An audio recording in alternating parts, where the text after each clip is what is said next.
those. Love that. And this music is really loud.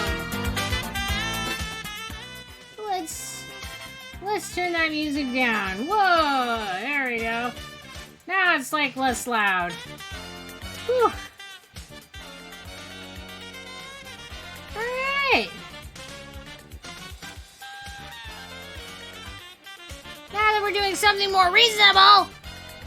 Okay. Hello, the Masked Man. How you doing? And welcome, Outsmarted Handsome. Oh, and Masked Man, you are the first to offer a zebra cake to Zed and Otis. They appreciate it. Hey, Croissant, how you doing? Hey, Nuclear Gaming. Hey, everybody. All right, so today we're going to be doing something a little bit different. I needed a game that was chill and funny, and so I picked Monster Prom. For those of you who are not familiar, it is absolutely goofy game. And we're going to go with that. Oh my god, guess what happened this month? I don't know what happened. What happened, Outsmarted? And hello there, Minty. How you doing? Hey, Destroyer. All right, let's get the game up. So y'all can, like, see what's going on. You got internet famous? What? Ready for a cheesy stream today. Oh, this is all the cheese. Be prepared for the glorious level of cheese like you have never seen. And I remember seeing you in chat. Yes, Destroyer. How you doing? Alright, so this is a story game. Kind of like a choose your own adventure dating thing. And it's absolutely hilarious. I'm doing okay. I had a busy, kind of stressful day, and hence why I was looking for something goofy and dorky to play, and this is it. If you've never played it, oh my god. Prom, my worst nightmare! Right?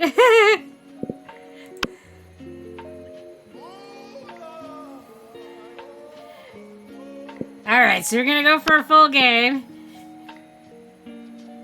It's just work stuff, so nothing that can, you know. And I leave it at work, so it's just now it's time to like vibe and have fun. So spooky high school, the sweetest years of our lives. Back then, we were young and unafraid. Sometimes reckless, sometimes brilliant, sometimes just stupid, but always willing to live life to the fullest.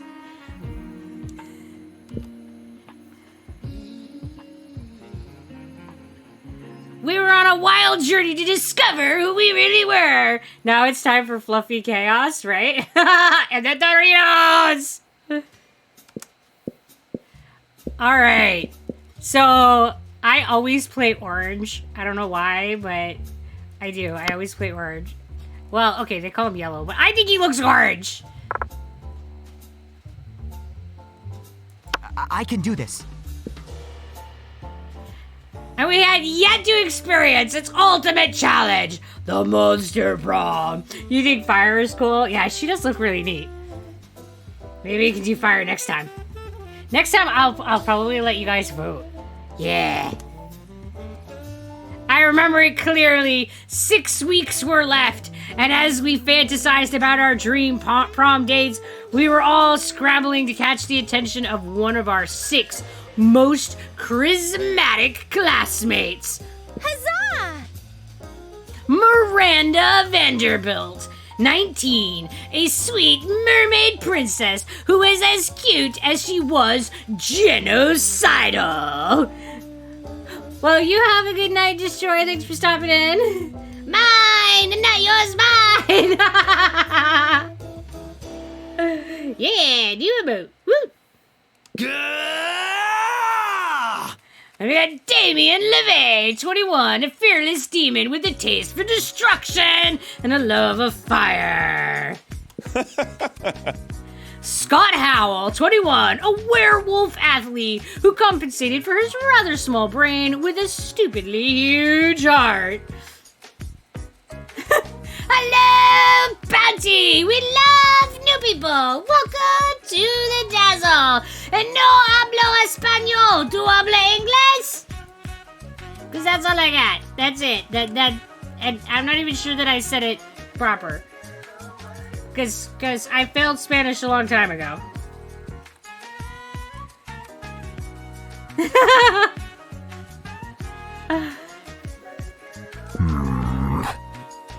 And then we have Liam de Lioncourt, 400 plus, a hipster vampire whose standoffish demeanor hid that he was truly a lovable dog. Yay!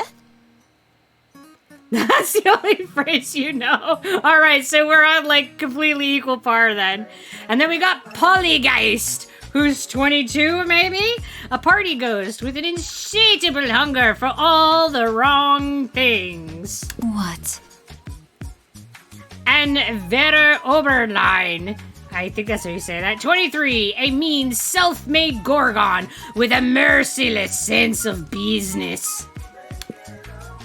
It was clear it had to be one of them, but who? We had only 6 weeks to choose our prom date, and even more daunting, we had only 6 weeks to woo them and conquer their heart. Liam, huh?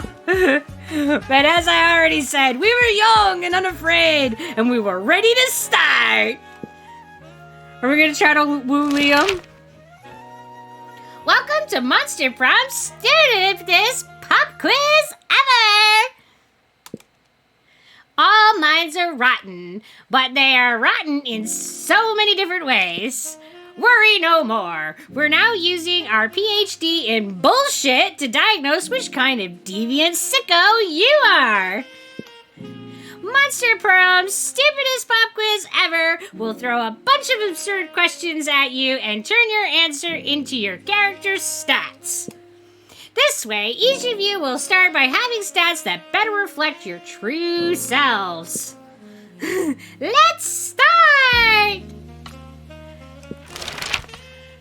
That's the kid who smashed his head on the concrete skull, right? And they do look like they're hugging, and they're all like, yeah, snuggle. Be a visionary. What will be the next big social media craze? Hey, what just happened? What just happened? I don't know. We're just having a thing.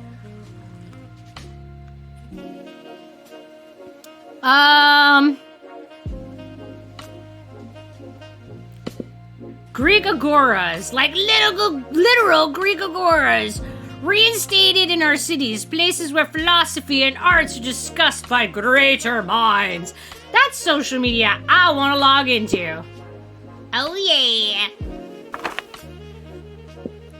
Your mom, when there are dishes in the sink, she gets home, always the dishes in the sink. School is outdated and lame. We need a new school subject as soon as possible. So critical thought, I mean, damn.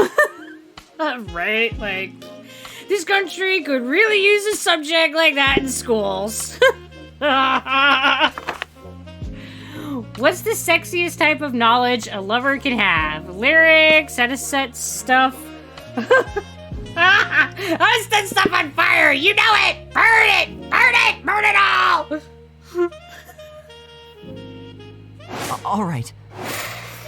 Alright, so we got 11 smarts, 4 boldness, 5 creativity, 4 charm, 4 fun, and 5 monies! 5 monies! We rich!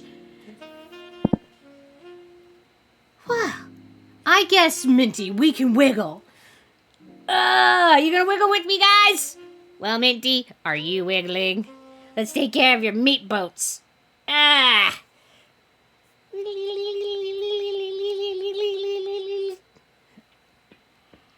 I'm sure that the sound effects that I make when I do my, like, wiggly stretches, I definitely make it betterer, right?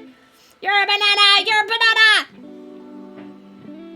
I wouldn't want to be a banana. Bananas are gross. Shake it like a salt shaker.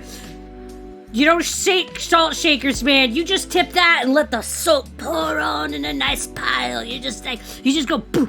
This is how you use salt. Until the container that's holding all the salt has emptied its glorious contents onto the plate. Yes, that is the proper use of a salt shaker. I mean, I might be a little bit biased, but I'm all about the salt. You're amazed I don't just snort it. Alright, let's go to the library. Hey there, cutie pie! I found your pro, let's chat! Oh yeah! That day you spend some time on the library's PC sending malicious spam emails in the hopes of stealing other people's money! Have a chip! Woo! It doesn't sound very nice, but who's really the one to blame if they respond to such a blatant scam? I mean, they need to be responsible. I lose 10 karma, which isn't a stat in this game, so who cares? It's fine. But we gained 2 money. We got 7 money now, guys. We're rich beyond measure. You notice Miranda trying to put a smile on Liam's face. This should be good. Huzzah! I simply do not understand how you can be so gloomy all the time when the world is so full of wonder and magic. Ha! I guess I'm just not part of the Everything is Beautiful Club. The Everything is Beautiful Club? Is that a secret club? Ugh. What? Oh, yeah. Totally. I want to join! How can I join? Liam seems totally sexily disinterested in continuing this gag, but you have no such reservations. You tell her. Alright. We're definitely going in. You're in luck! I just happen to have the membership paperwork right here! Magic is real! What did you open? Monster Prom, baby! Monster Prom! We're looking for a date! This is like the cheese of the cheese. Hi, Siri! It's funny! Okay, at least I think so. It'll be my luck that nobody else finds it funny and y'all just spend the whole stream looking at me going, what the hell? You hand Miranda some membership forms that you whipped up in Picture Chop. They're totally fake, but she's loving it! Needing to wind down after a long day. Yeah, you know! We will laugh at you if not the game. What? They're cute dinos. It's about to get lit tonight. It's about to get something.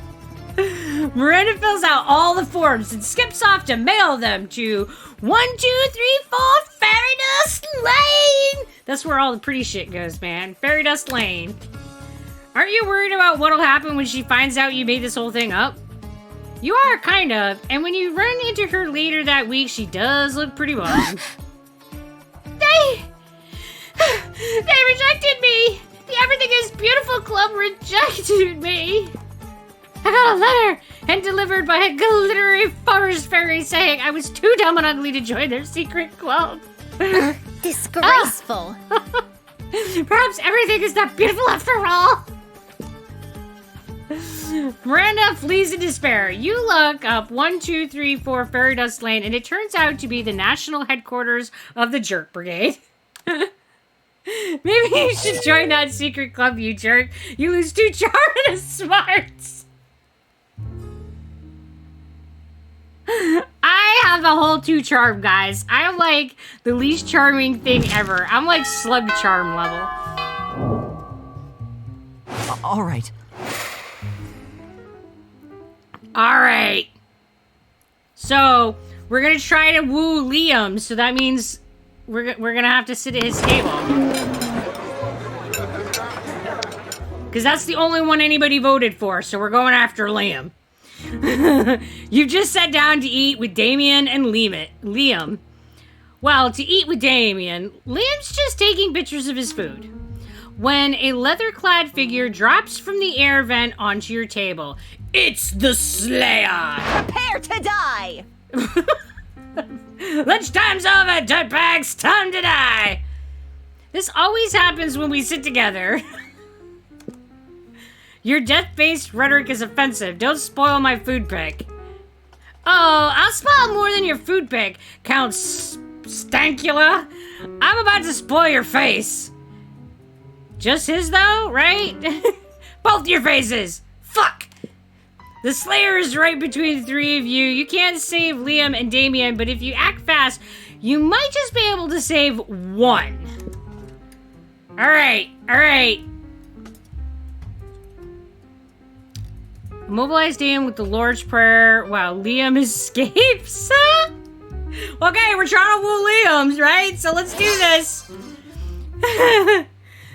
You launch into a hearty rendition of the Our Father. You've done this loads of time. With the Lord's Prayer, man. I mean, come on, he's a demon. You're totally locking him in. You're like, poof, prayer, baby, prayer. It's about the prayer. It's not that the prayer has any kind of magical effect on Damien. He just can't resist criticizing it.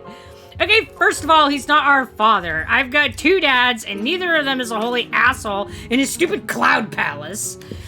And thy kingdom come? What's that supposed to mean? Are we, like, praying for the end of the world now?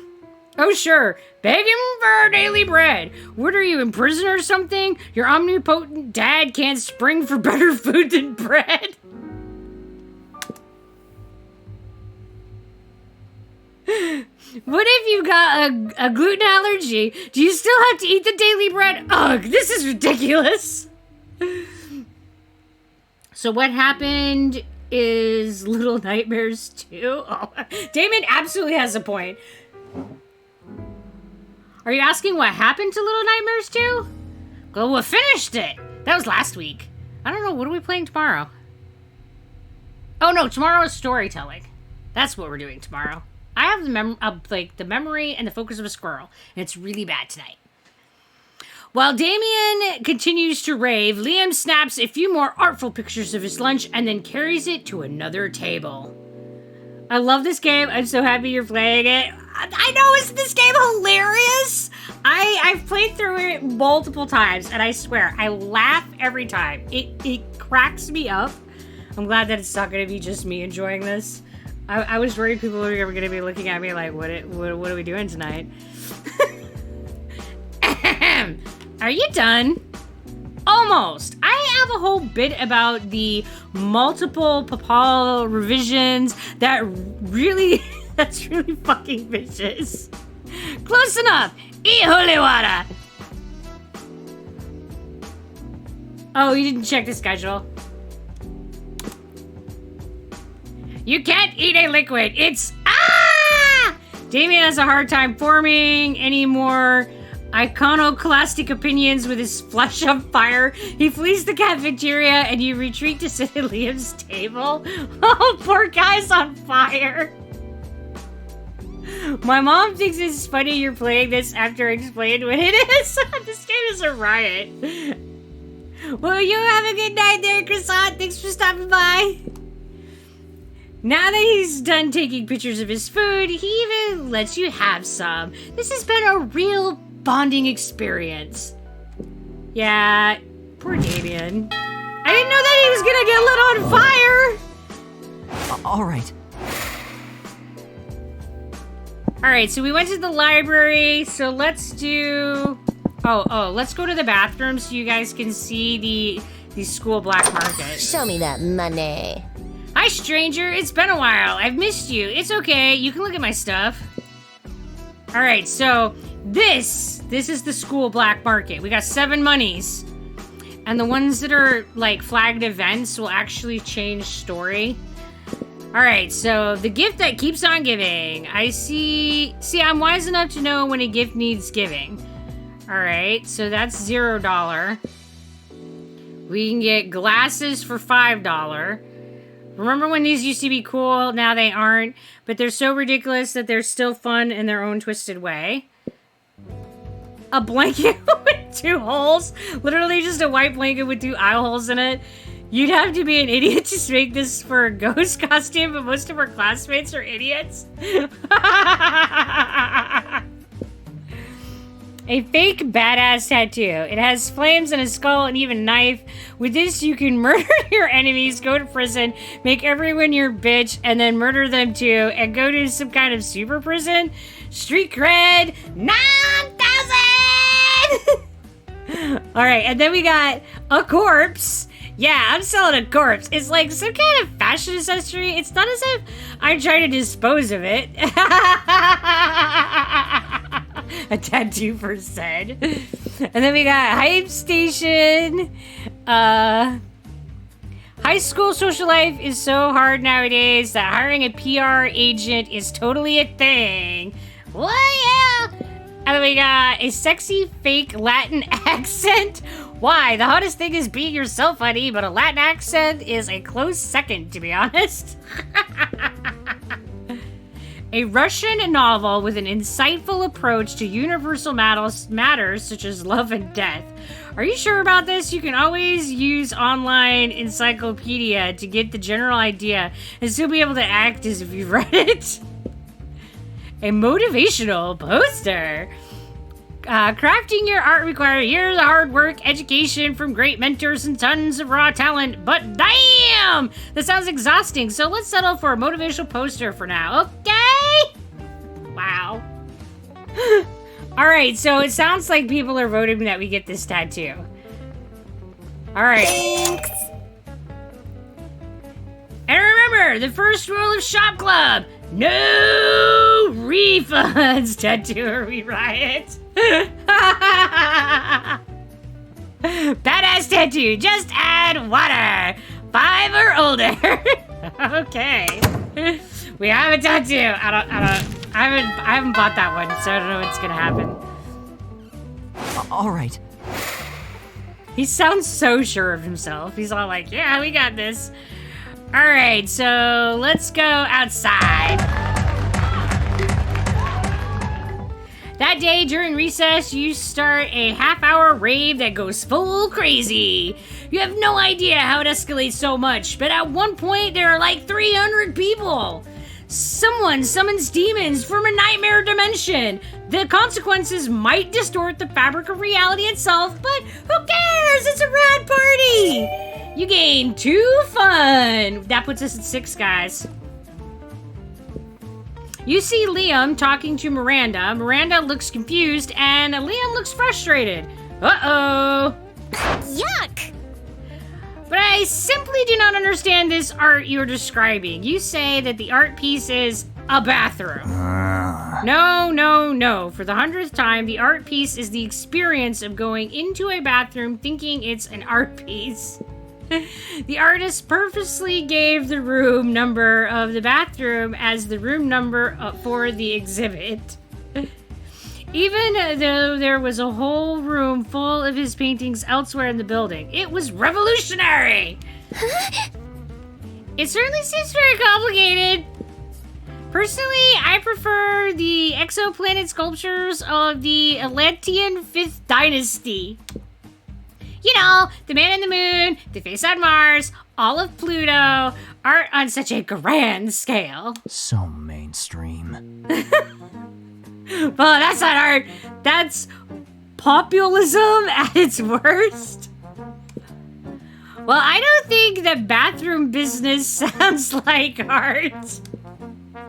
But how are we supposed to discuss art if we can't even agree on what it is? Oh, if only someone would come along and provide a satisfying definition of art. I would be so pleased. Ah, Liam is one of those. Liam is one of those. You've got this. No problem. It's so simple. All right, so now we just got to define art. Art is a method for making worthless things into very expensive things. Art isn't art unless it makes you feel bad feelings inside. All right, we gotta go with feelings. Cool. Precisely!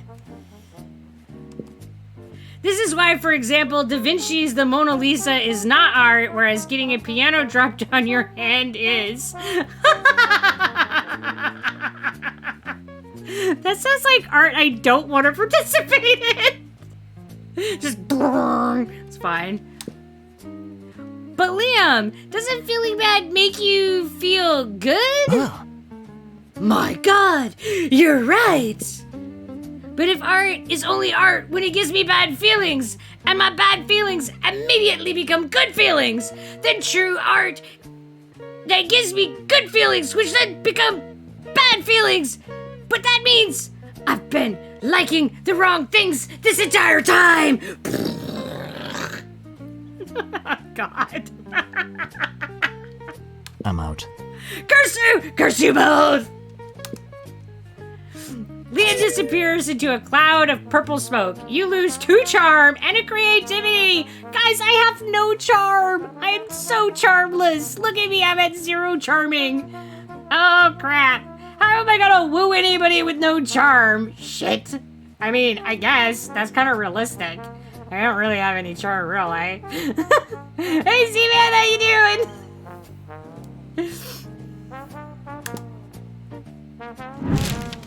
Show him the tattoo, right? Be like, yeah! All right. All right, so we're still trying to woo Liam. So he's sitting over here. Liam and Polly aren't alone at their table. They're flanked by 2 beefy hobgoblins in school security uniforms. What do these 2 have? Bodyguards now? They aren't bodyguards. They're food guards. Principal Giant Spider found out we weren't eating during lunch, so he assigned guards to us because he thinks we have an eating disorder. I mean, I guess their eating is kind of disorder. They're both dead. And we do have an eating disorder. It's called being dead.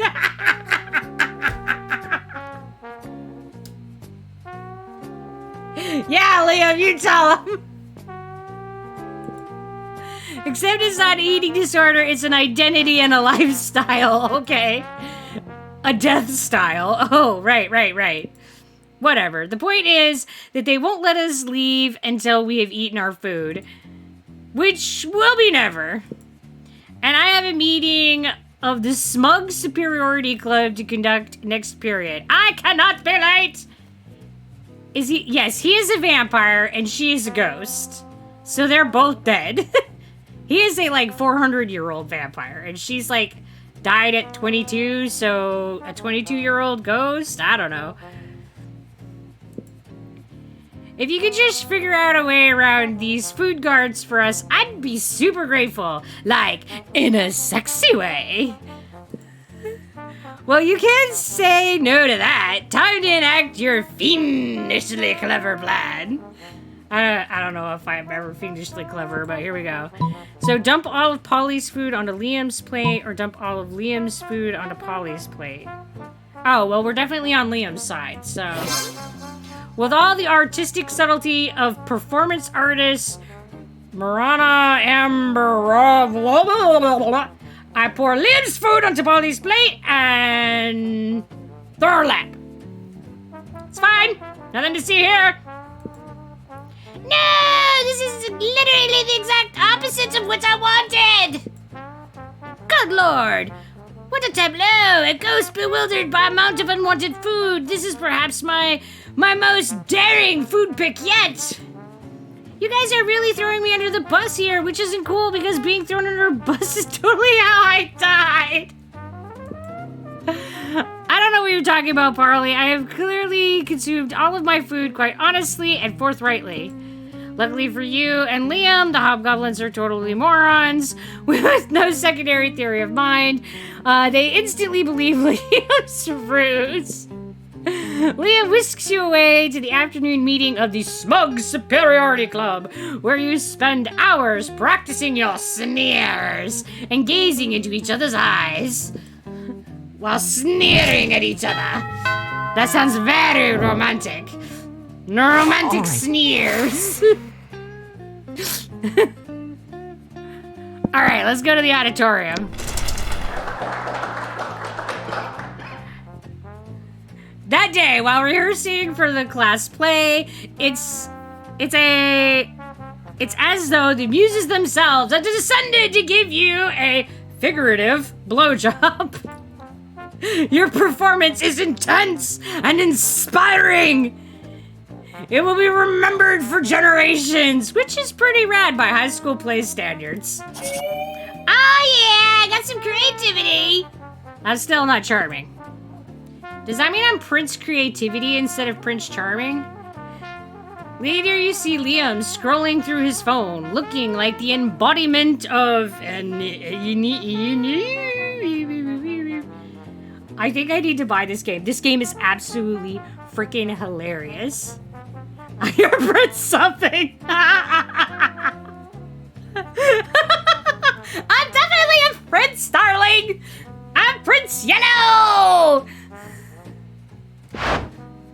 Hey, Yellow! What are you doing? Stalking classmates for romantic purposes and offering rather absurd advice? Magnificent! I could use some rather absurd advice. I was exchanging messages with a were-koala on this dating site, and all was going well for a time. Lame. But I've grown tired of our exchanges. He's a bit clingy, and being clingy is my 7th biggest turnoff. Right between sarcasm, illiteracy, and actually being a pickle and not a person. I mean, I guess not wanting a pickle for a lover is legit. The postmodern protocol dictates for me just to ghost him and never talk to him again, but that's horrible and I would never do that to someone. You see, I'm Liam, handsomely mysterious, yet a true gentleman. Ah, the challenges that a dead man faces. But neither do I want the emotional turmoil telling him how I really feel and having an actual conversation about it. What an ordeal. So I've settled on just sending him a bunch of emojis and then never text him again. That should do it, right? The thing is, how can I convey this complex array of sentiments through the friendly language of emojis? Hey there, Ads, how you doing? You're tired? I'm sorry to hear that. You still have a long day to go. Oh, well, thank you for the lurk. My shoulder is kind of achy, but it definitely doesn't have all that tight pissed off, so definitely improving. I hope that you, get some rest and get all your work done. Got a Dracula ad while recording a vampire. Okay, Twitch. That's amazing. You got the sword! Congrats. Yes, she has a sword. She has been armed. This is your time to shine. Show Liam you excel at complex sentiments so he might someday feel like sharing them with you. I love the narrator. Hey, Angel, how you doing? What did I do to my shoulder? I have no idea what I did to piss off my shoulder. It just decided it was going to be angry. And it was bad. I mean, it is one that I injured years ago, so sometimes it just gets angry seemingly randomly. But yeah, I probably slept wrong. I swear, sometimes I look at something wrong and a body part is like, no, we cannot have it. You feel like an adult now.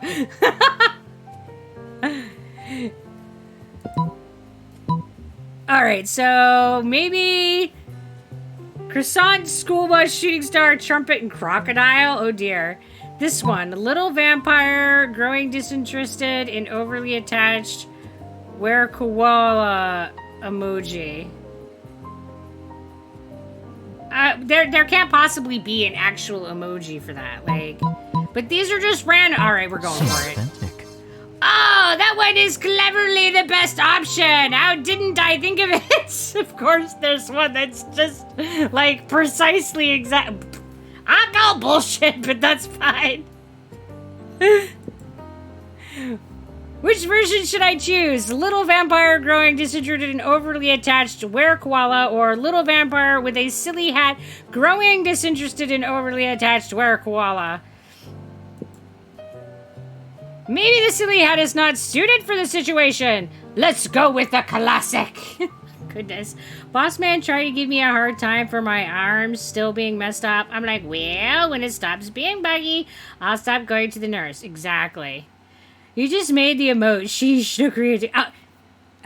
I guess that must be it. I was just like, yeah, here you go, bitches, have this emote. I mean, I do have creativity 6. Okay, just sent it. He texted me back. Let's see. Oh, the were-koala being understanding of the little vampire's feelings and respecting them even if a bit hurt emoji. I'm replying back with the formally grateful and ready to move on emoji.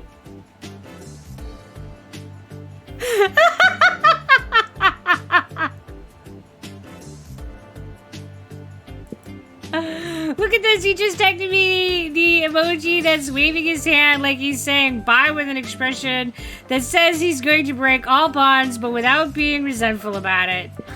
Perfect! We solved this as a team. Cheers to us! And cheers to the creative people that have turned very complex feelings and scenario in a friendly and colorful emoji! Oh, I got some charm, guys! I got some charm! Yeah! I mean, it's a smidgen too, but it's better than the 0 I had. Ah, All right. all right, let's go to the bathroom. Enjoy the charm for the 2 seconds that it lasts, right?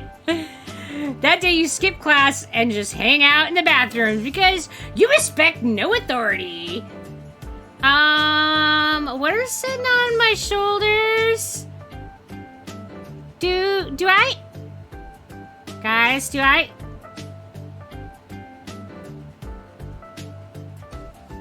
Do I have poop buddies? I'm not sure about these friends. Alright. Okay. We've got friends. At least they're combing my hair, I guess. I guess some people just want to watch the world burn by skipping class and hanging out in the bathrooms. Yeah, that's totally related. You give no shits, but you gain 2 boldness. Oh yeah, I'm all the bold now. I'm bolder than I'm smart.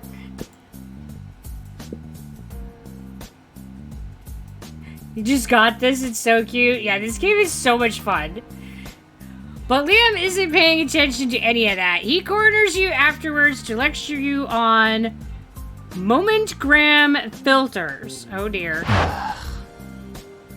What no one seems to understand about filters is that they're not about making pictures better.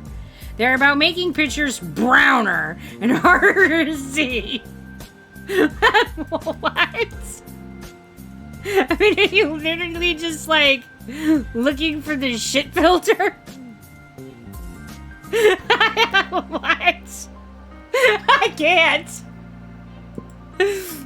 That's why I use my own proprietary filter for most all my photos.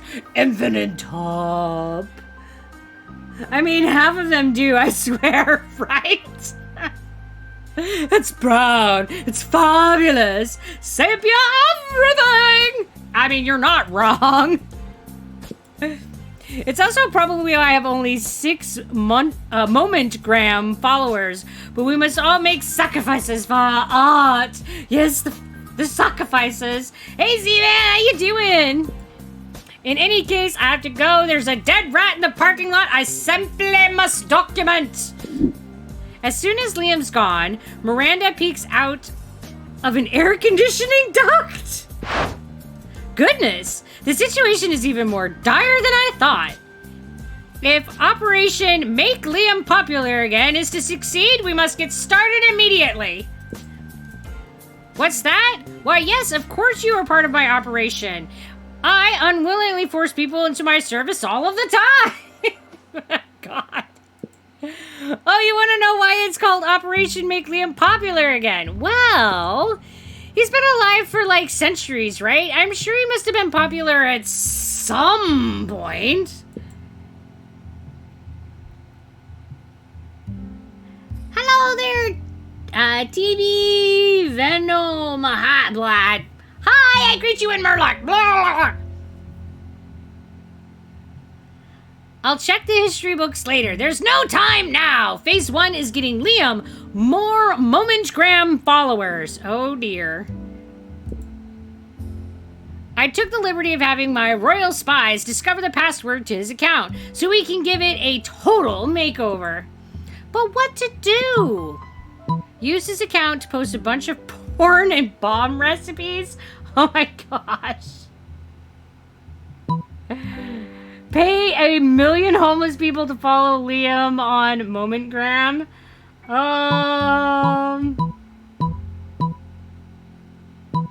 Let's solve our problems with money! I deleted Twitch. You were one of my favorite streamers. Oh, well, thank you. I appreciate that. Not so wealthy. Ah, yes, solving problems with money is my family's specialty. Of course it is. He strikes me as too uptight for porn approval. Yeah, me too. I was like, I don't think that he's gonna go for the whole porn thing.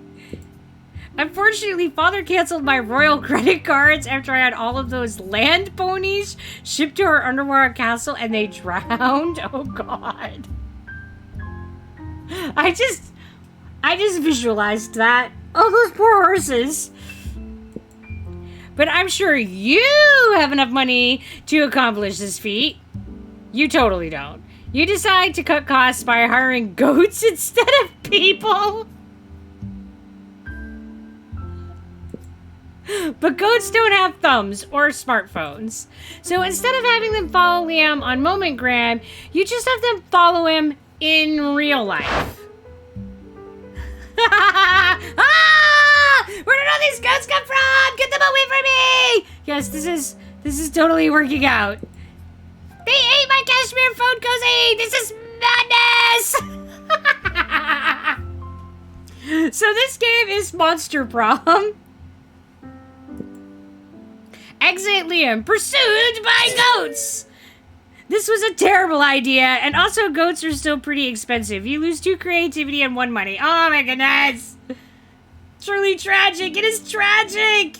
I guess we should have posted porn.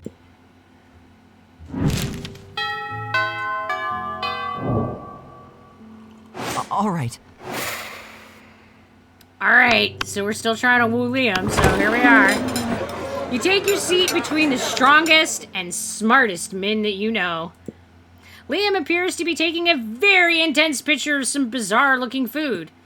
Scott is looking about as confused as you are currently. But Liam, food is delicious. It's for eating. That's why they call it lunchtime. Neither of those statements is wrong, but they also aren't quite connected.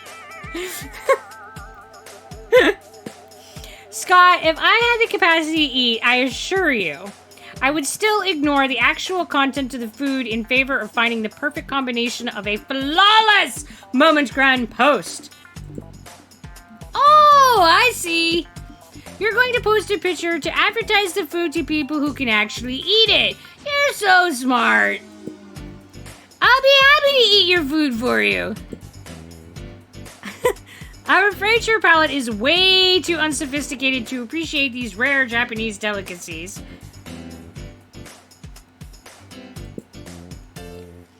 Oh, they're Japanese? Do you have any Scott snacks? Like Scooby snacks? Scott snack. You know what? Fine. I've taken all the pictures I need. Eat what you want. Thanks, Liam. Ooh, they all look so yummy. I don't know where to start. Yellow, any ideas? Maybe your choice of a snack can get one of these boys you want to snack on you in an innuendo way, not literally. Alright, go for the brightly colored bag of meat biscuits. Somehow has an anime drawing of Scott's face on it that says Scott Snacks. Right? Or obviously... Oh, well, this is the one that Liam would like. Obviously, the lychee fruit flavored custard with a side of tofu and a drizzle of raspberry extract is the most superior food on the plate.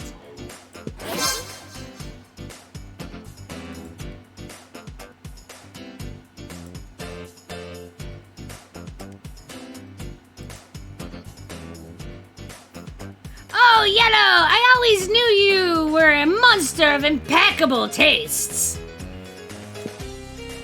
Actually, that isn't true. I assume everyone has horrible taste and a useless aesthetic. I think he does just, like, assume the worst in everybody right from the start. Hey, Win, how you doing?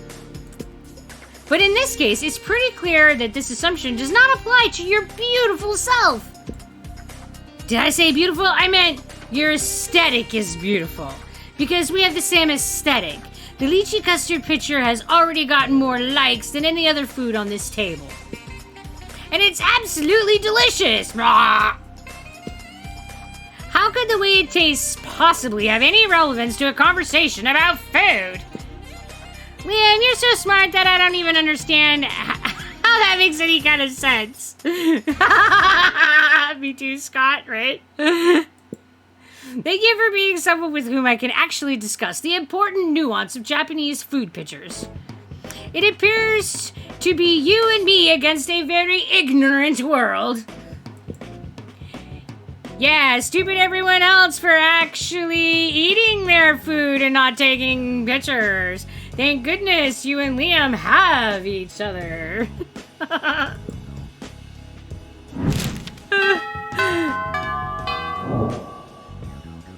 All right. How about we go to class? That day, you listen to your elders and learn valuable lessons.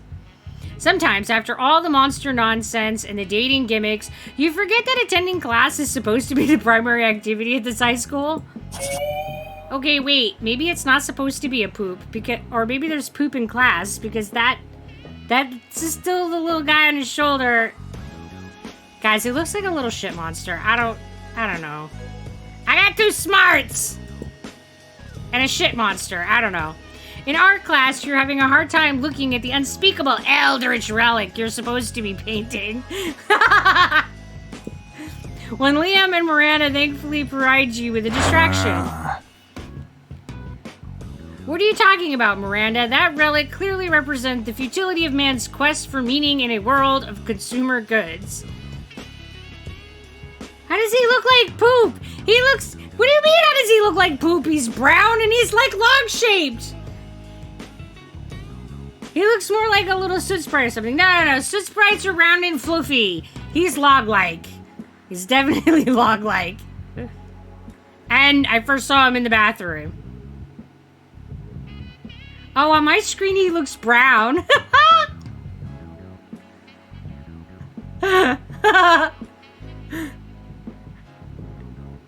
And a stretchy little slime guy or something. We'll go with a little slime guy. Yeah, we can do that. What are you talking about, Miranda? That really clearly represents the futility of man's quest for meaning in a world of consumer goods.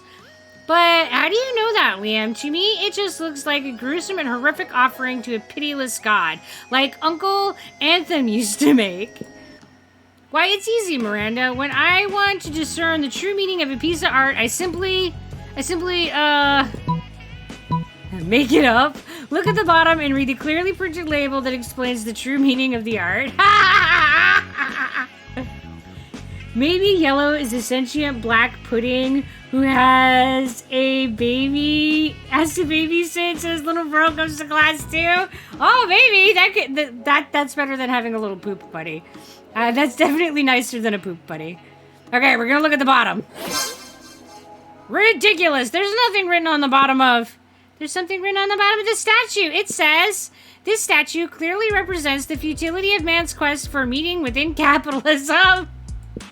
Oh dear, Liam, it looks as if you were wrong. You said in a world of consumer goods.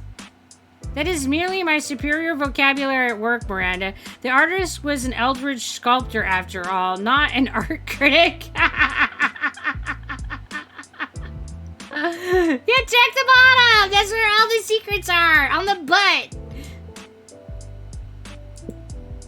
Wow, Liam, you're so smart and so humble. Yes, definitely humble. Liam calmly accepts Miranda's sincere compliment, but when he thinks you're not looking, he runs around looking at the bottoms and backs of every other piece of art in the room. Yep, check out the butts. You've clearly changed his life, probably for the better. You gained 2 charms and a smarts. Oh, guys, look, I'm back to 4 charm. Winning. I'm super charming now. I definitely can be Prince Charming now. I mean, 4 charm. We haven't done the gym yet. Let's go to the gym. That day, an epic dodgeball match takes place. Everything seems lost, but you deliver an inspirational speech that fuels your team's spirit, leading to a spectacular comeback. You're clearly a natural-born leader. Oh, yeah, look at all that charm rolling in. Yeah. Scott strolls by, happily munching on something. Liam gapes at him, appalled. What on earth are you eating, Scott? This delicious new flavor of Fangles potato chips. Maximum Ultimate Double Barbecue Massacre. Really? Because it looks like a raw severed goat head inside a cardboard tube. Oh yeah, I guess it does. Could have sworn it was potato chips. Still tasty though. Tasty. Does one environmental destruction sound tasty to you? I don't know. Is that a kind of jerky? No, Scott. Don't you realize that in order to harvest these goats' head, Fangles and company decapitate millions of innocent goats every year? But what do they do with the bodies of the goats? Oh, God. Nothing! It's a horrendously wasteful practice. Oh no, all those poor headless goat bodies running around and bumping into things. We have to stop them. Yes, because that's exactly what it means. There's headless goats running around. Wow, Scott's so bright. Wait, really? I was just trying to make you feel guilty. I didn't actually have a plan of action. But if someone were to suggest one... Alright, so we can assemble an army of vengeful undead ghost torsos? Write an extremely mean blog post. How about we go with a blog post? That's a great idea! I'll do it right now! Blog! Wait, Scott, I think he meant I should. But it's too late. Scott has already snatched Liam's laptop and started typing. Grrr! Mean words! Mean blog post! Grrr!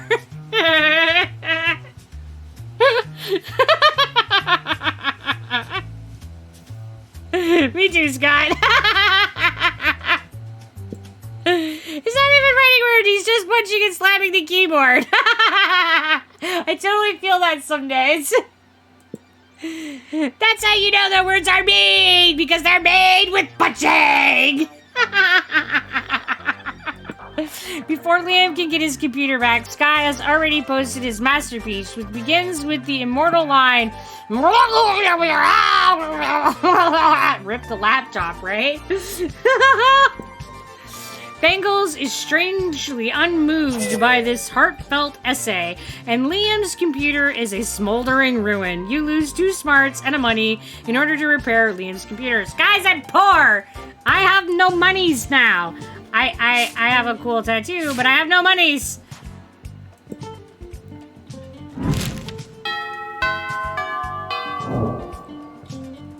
All right.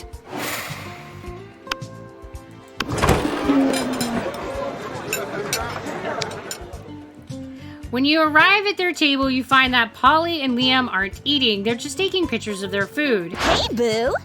Welcome to the don't need to eat, so we just take dope food pick zone, baby.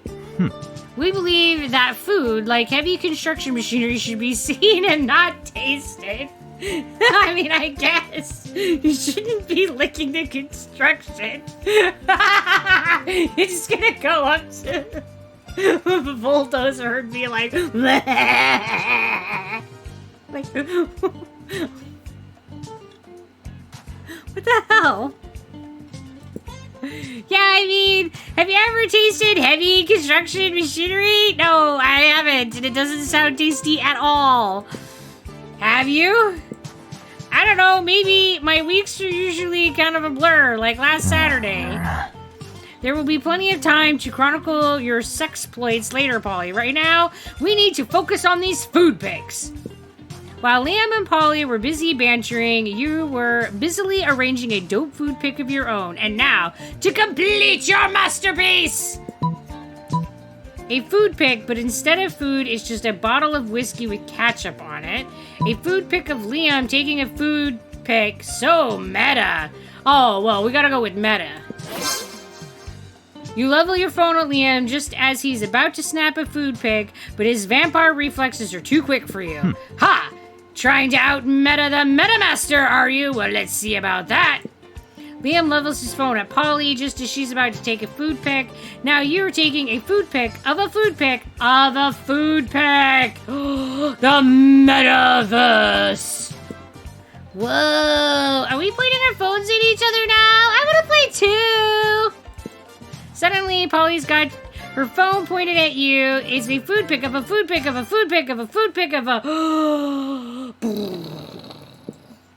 We've done it! We've created the meta triangle, the most meta shape in existence. This is our finest hour.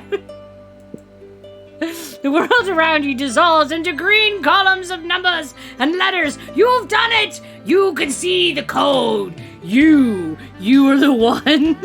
Oh my god. The programming of the video game you're in awards you by raising your relationship points with the character known as Leo. We can see the code! All right. I think we've gone to all of them, right? Where do we repeat? We have no money, so no point to go to the gym.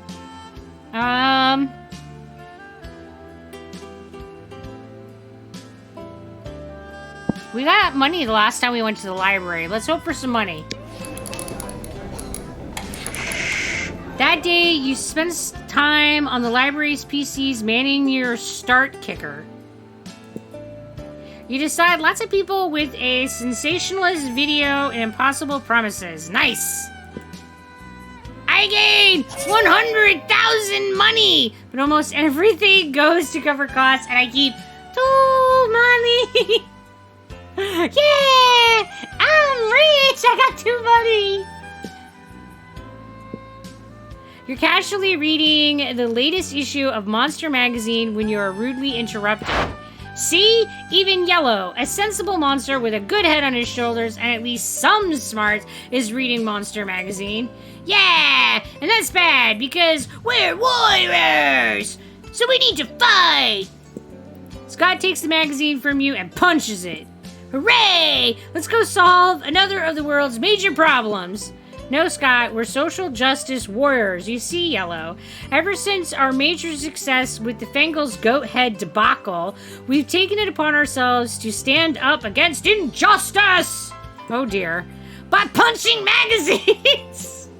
Oh gosh. No, Scott. As you no doubt noticed, Monster Magazine's sexiest monster alive this year is Count Victor von Musselbod, the werewolf prince bodybuilder. That makes him the 5th royal werewolf bodybuilder in a row to earn the title. What about those of us with leaner physiques? What of representation. So now we're endeavoring to get Monster Magazine to name someone from a more marginalized community as their sexiest creature alive. It's all about inclusivity. We just need to figure out a way to convince them, since I guess punching the magazine wasn't good enough. Guy sounds cool, right? Pshosh!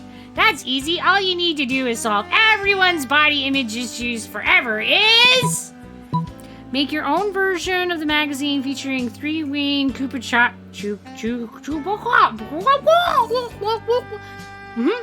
him on the cover. Lean heavily into the warrior part, storm Monster Magazine, and hold the editor-in-chief captive until he promises to stop exclusively promoting one aesthetic as the pinnacle of monster sexiness. Oh dear. How about we make our own version? Creativity has always gotten us far. Not creative? What? We're making something. How is that not creative? Well, thank you, Ace Raptor. I appreciate the follow. What a brilliant idea. Three-winged Koopa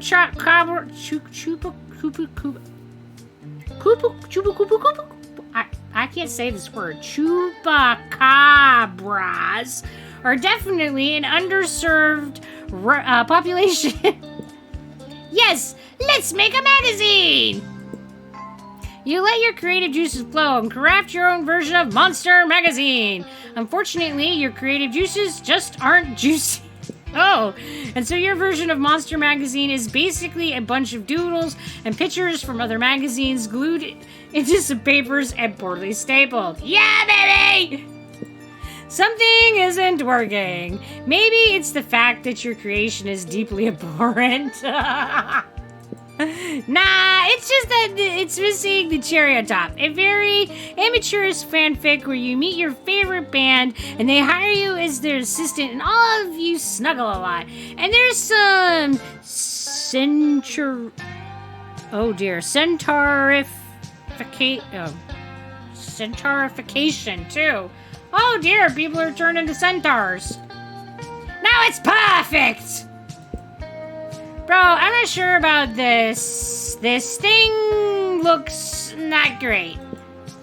I think what he means is that your magazine is an act of terrorism against good taste. I think we should dismiss this SJW reunion so we can all go bleach our eyes and hopefully unsee this abomination. Bye! Everyone's a critic. You publish your magazine, and by publishing it, you mean printing some copies yourself and trying to sell it. Someone gives you some change, thinking you're a delusional homeless person. In the end, it seems Liam isn't the only one who thinks your magazine is an act of terrorism against good taste. The police think the same, and they put you in jail. You lose 2 fun and the smart. Oh no! It's our magazine! It was superior! They don't know how in front of the times we are. History will bear us out.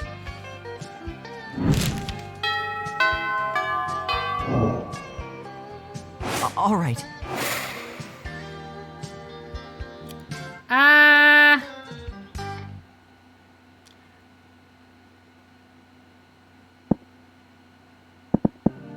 don't know. Let's go for outdoors. That day during recess, you start a half-hour rave that goes full crazy. Guys, we're doing another party. You're casually chatting with Juan, the small, magical Latino cat. You start telling him that hilarious story of what happened last summer at Monster Camp. One time at Monster Camp. Oh. You know which one. The one involving the beehive, the blow-up doll of the president, and the penguin mask, and the mystery of the Goblin King. What happened to the Goblin King?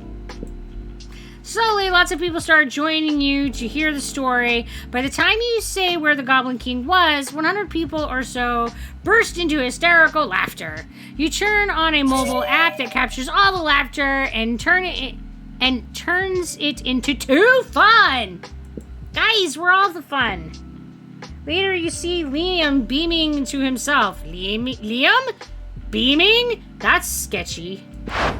It appears that my application to write for Virtue magazine was received and accepted. So I knew my pitch would hook them. I imagine the edgiest, most irreverent article subject you could think of. Now double it. That's my article subject. You see, I used a writing technique on them called lying. It's very effective.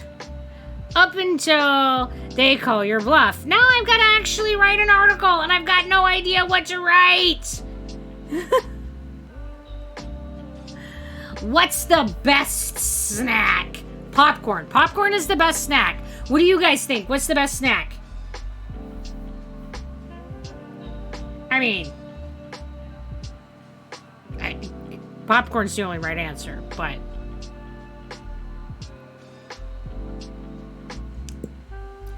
You saved me from the consequences of my actions. Suggest an idea that lives up to my own hype. Oh dear.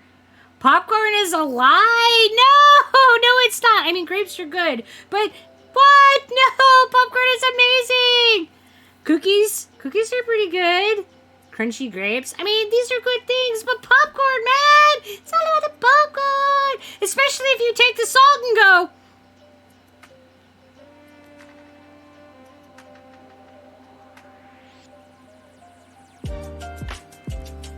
Until there's no more salt in the salt shaker. Then you have gloriousness. What? Grapes are definitely not better than popcorn. I mean, grapes are really good, but not better than popcorn. Popcorn smells nice and doesn't taste nearly as good. Worse with salt and spades. What?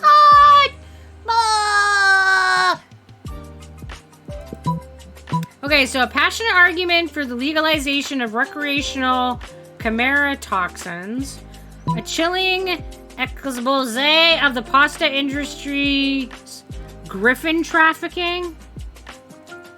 Why would pasta be griffin trafficking? So bold! Oh yes! Well, all right, dude. Caramel popcorn is... I'll let you have the caramel. I'll keep the savory popcorn. Too sweet most of the time. Exactly. Zoological welfare is a very hot topic right now. And I just had griffin pasta the other day. Oh, they're just like grinding it up to make the pasta. Ooh, and it was delicious. Oh, you've got a wicked sweet tooth. But if the suffering of the griffins is greater than the deliciousness of their taste, then this is something the public must know about.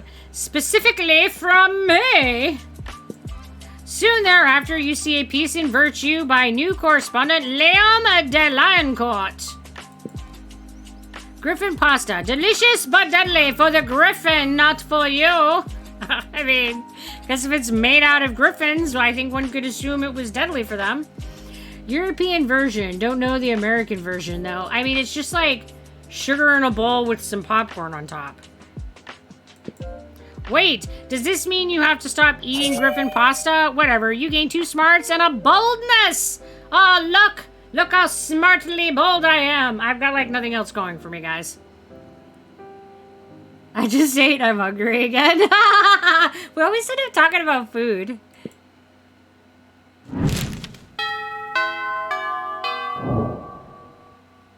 All right. Brains and balls, right? I'm baby! Alright, where's Liam? Over here. The table you chose is quite crowded. Liam sits across from Miranda, who is flanked by 2 well-dressed servants. Well, la-di-da. One of the servants cuts a slice of Salisbury steak and feeds it to the other. That's weird. Seriously, Miranda, you have servants to chew your food for you? Ew! That's so gross! No! No, I would never want somebody to chew my food for me. Blah! Disgusting! What? Of course not! That would be barbaric! Okay, good. Phew. Okay, our little mermaid princess isn't that gross. The servant happily swallows the Salisbury steak. Okay, phew! I have servants to eat for me. They're called eating serfs. Don't you have any? First of all, no, I don't eat food. Second of all, that totally defeats the purpose of eating. Aren't you worried about starving? Why would I be? My serfs get all the calories I need to stay fit and healthy. Enough. That makes total sense.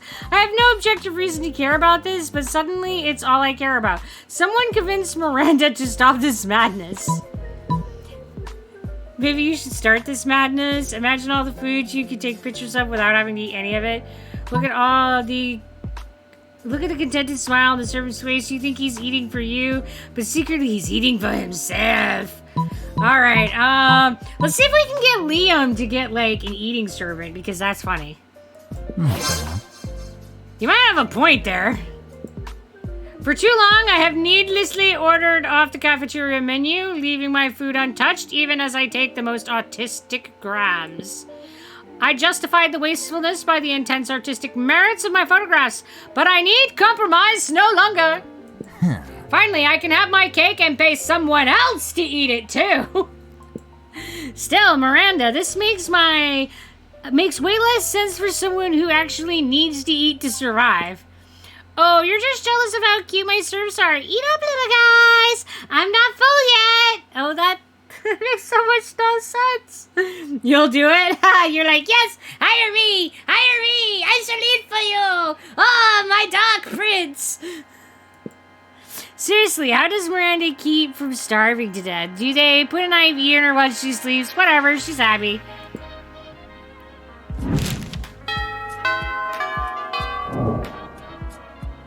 All right.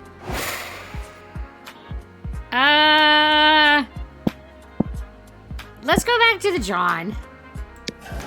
That day you visit the bathrooms to take a number 2. Don't worry, there won't be an illustration of that specific moment. Thanks, game. We appreciate the hard pass. Okay, so they must not be poops, because it declares that they will not be drawing any poops. So, for 12 bold, yellow sounds very cowardly. I mean, you're not wrong. Imagine if he was like 20 bold. I mean, I don't know. Thing is, you make one of the boldest decisions in your life. You don't put paper on the toilet seat before using it. You just go for direct butt contact. Heathen! Look at you, you crazy bastard! You gain 2 boldness and probably +1 staphylococcus and a slight chance of an STD. That's how that works. It's fine. Look, we are the king of bold. You're walking with Liam later when suddenly a Holy Cross bolt slams into the wall next to you. It's the Slayer! Prepare to die! You flee with Liam and manage to get out of sight. Now's the perfect time for you to hide while Liam turns into a bat. But he's not transforming. You ask him why the hell he's just standing there instead of changing. It just seems a little cliche, doesn't it? A vampire turning into a bat. Honestly, I'm over it. I think it's bald. If I could turn into, for an example, the concept of a bat, now, that would be a change worth making. You don't even know what that means, but if you can't get Liam to turn into something soon, I'll get you both got. You quickly tell him to change into a hot dog stand. The general feeling of unease. You know he likes being uneasy. We'll go with that. Not so creative? What? Come on! Magnificent! The perfect balance of abstraction and practicality. I admit, I have difficulty imagining the concept of a bat, but a general feeling of unease. Why, I experience that many times a day. Hello, Venzer. How you doing? Oh, and we're doing a wiggle! Thank you, Rexy! Hey, everybody! Wiggle, wiggle, wiggle! Let's be good to our meat boats. Are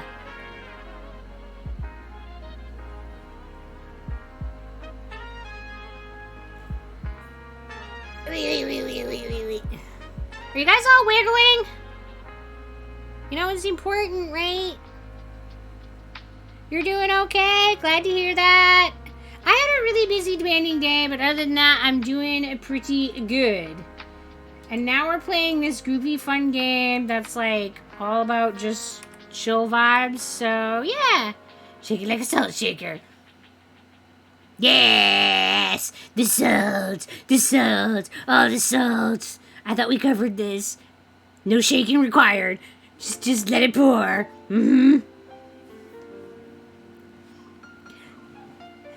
Liam disappears in a puff of purple smoke. You don't know where he's gone, but you feel great about it.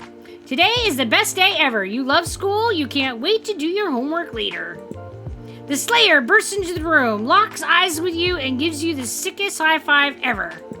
Suddenly, Liam reappears. You immediately feel way shittier. Ugh. No. That wasn't a general feeling of unease. That was a general feeling of euphoria. Totally inappropriate. You got that backwards, huh? What's inappropriate is the beating I'm about to give you two. The beating is in fact too inappropriate to even describe in this video game. Oh no, I've lost boldness and smarts. Oh crap. Liam, come on, you had one job.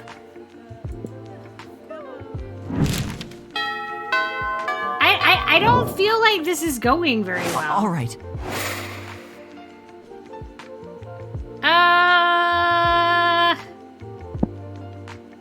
I don't think we went to the gym a second time. Let's go there again.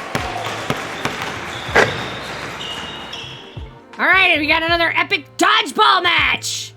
But the match isn't as important as the human interactions within it.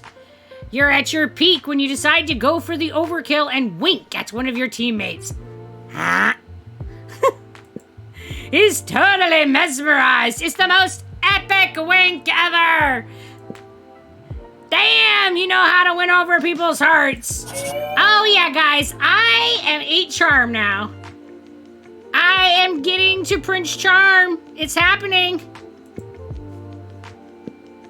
In the middle of everything, a portal opens up and swallows Vera, Polly, and Liam. You dive in to rescue them and straight into... What? The season finale of the Interdimensional Bachelor? What? Good lord, exactly. Help! I'm in danger of spraining my eyes from rolling them so hard, right? Yeah. Oh my god, what a good show! Yes, indeed! Tonight, you three will answer a series of trivia questions. Whoever gets the most points becomes my... I'm gonna win! I don't even care what the prize is! Your what? Your wife? What a revolting premise. So, you're saying we're supposed to respond to a series of questions and scenarios, our answers to which will make us more or less likely to achieve a romantic outcome with you? That's extremely problematic. I can't think of anyone who would ever want to play such a tawdry dating game. Yes, who would ever do such a thing? I mean, dating games must be so weird, and such strange people must play them. Everybody stop raising reasonable concerns so I can hear the first question. That's the spirit question number 1. Describe your ideal marriage proposal. But before Polly can answer, you buzz in yourself. Now's your chance to give an answer that will end the competition and send the prince packing. I'd present you with my grandmother's wedding ring still attached to my naked grandmother. Wow, okay, that'd be quite the proposal. Or we just unhinge our jaw and bees pour out. Like, that's something to just have in your back pocket for just in case. I mean, like... You're just... Be barf.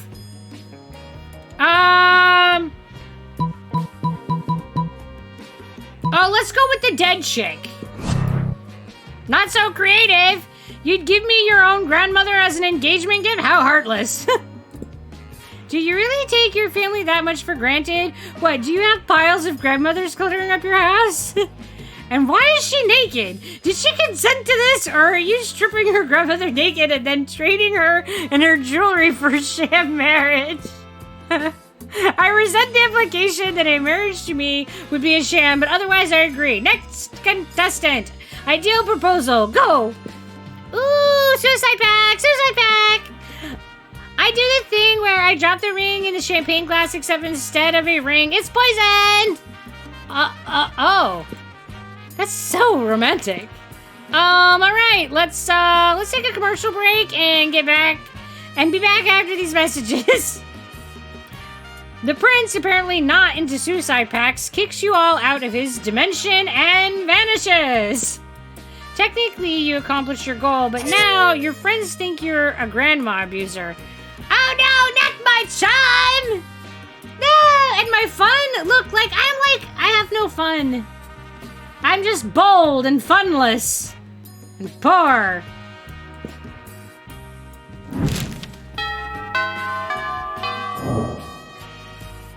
All right.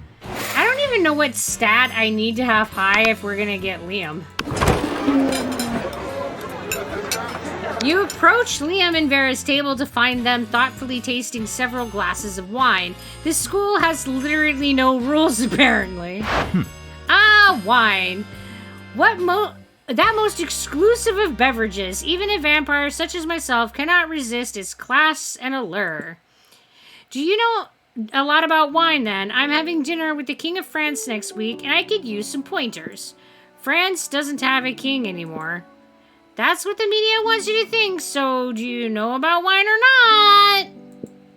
Alas, in my centuries of living, I have only learned how to look a good holding the wine, not how to evaluate it. I mean, you gotta have priorities, right? Make sure that when you you swirl it properly. I mean, is that a thing? Like, you just swirl it. I don't know. All I know is that I'm not drinking another glass of that one. Vera points at a bottle with Polly's toilet wine written on it in permanent marker. Oh! What I wouldn't give for an experienced sommelier to help us judge which wine is best. You know nothing about wine, but you're pretty sure most sommeliers just make shit up anyway. You suavely recommend...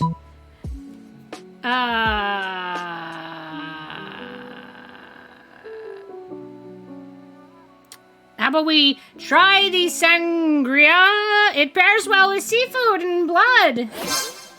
You know, the pronounced sweetness and citrus flavors would go well with an unholy blood meal.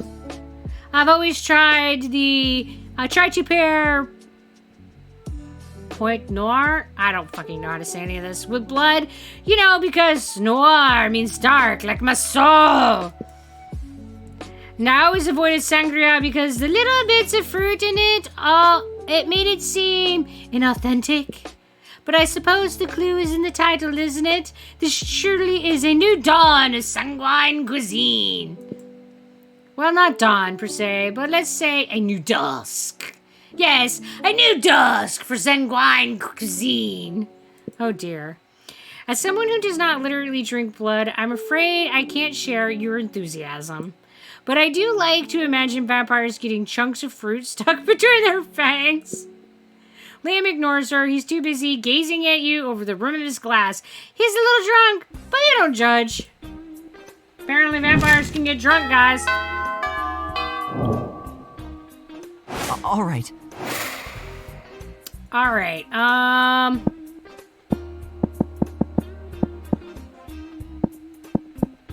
don't remember what we've done. I think we only went to the auditorium once. Let's do that again. That day, while rehearsing for the class play, you were struck by the lightning of inspiration. You come up with the ultimate nickname for yourself. Oh dear. I'm a little drunk and I need you now. When that's long again. You'll tell everyone to call you by it. Also known as one of the 7 most douchebaggish moves in the world. But the nickname is so awesome, inventive, and appropriate that people decide to go with it. Quite the feat. I'm getting more creative. I mean, at least I don't have any negative stats. I don't even know. Is that a thing? Could I get negative stats? We, the devs, dare you to actually come up with a nickname for yourself and ask the other players to call you by that name until the end of this run. Okay, guys, what's the nickname? What is my nickname gonna be? I have to come up with some kind of awesome. I don't know. It took me forever to come up with Zebra Pig.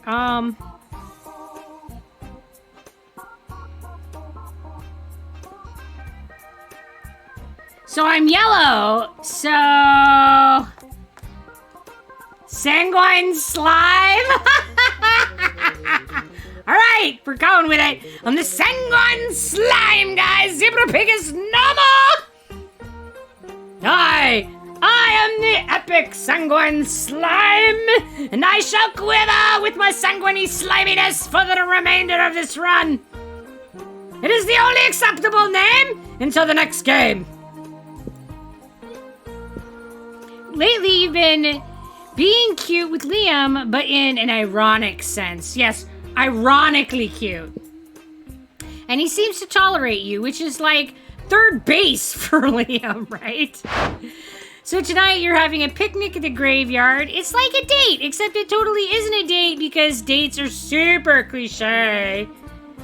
AKA, yellow is a sentient blood clot. It's fine. But it's totally a date. I'm not constipated! It's time. You're gonna kiss him. You've practiced a lot with your pillow, which might or might not be a body pillow customized with a real size full body picture of Liam, maybe? Oh, that's not creepy. Oh dear.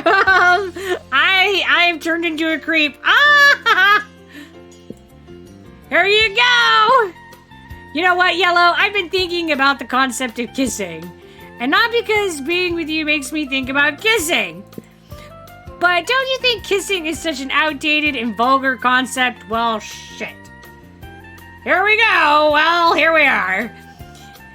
Your best way of showing your feelings is by putting your mouth over another person's mouth.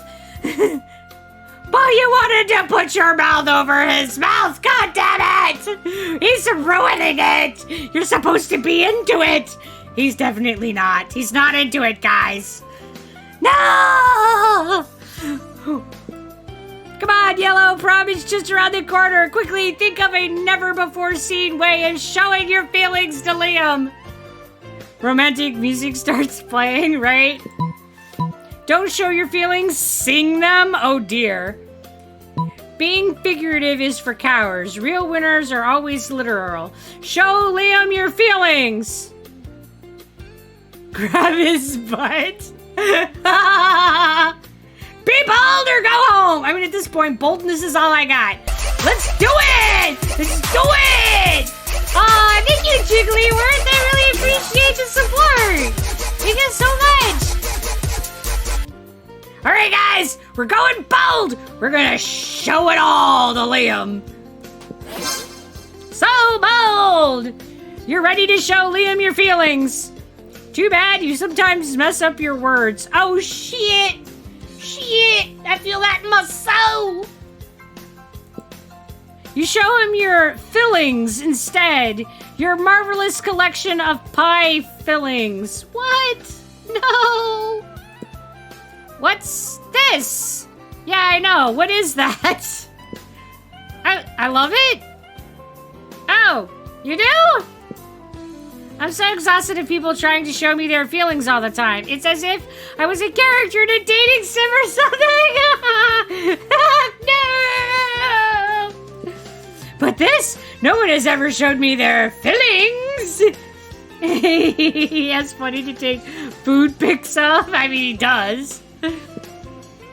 Probably because no one actually has feelings like these.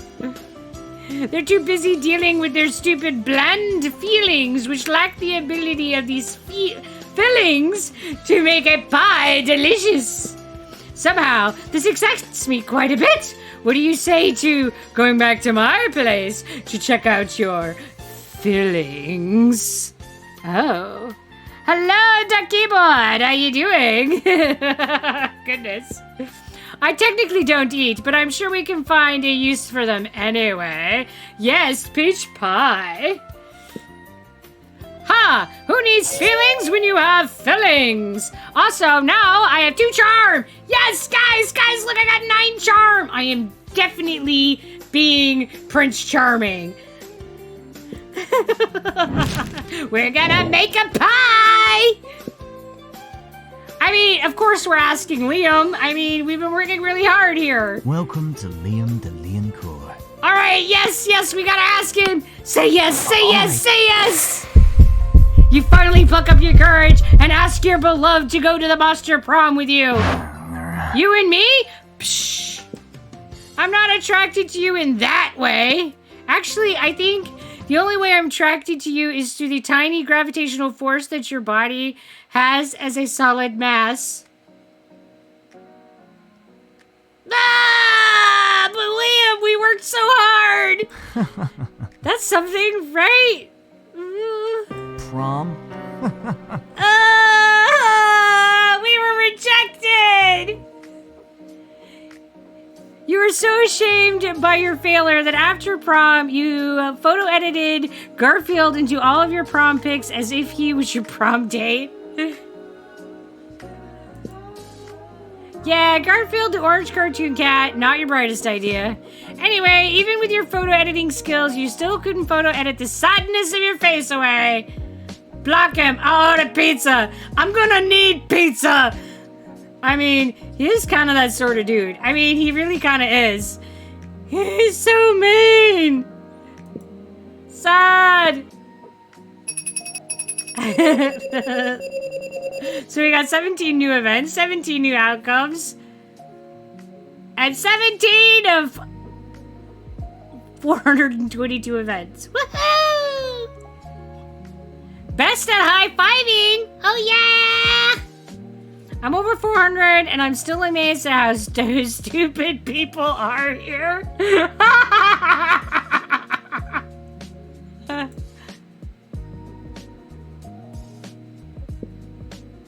Those 6 weeks were maybe the most epic and absurd weeks of our lives.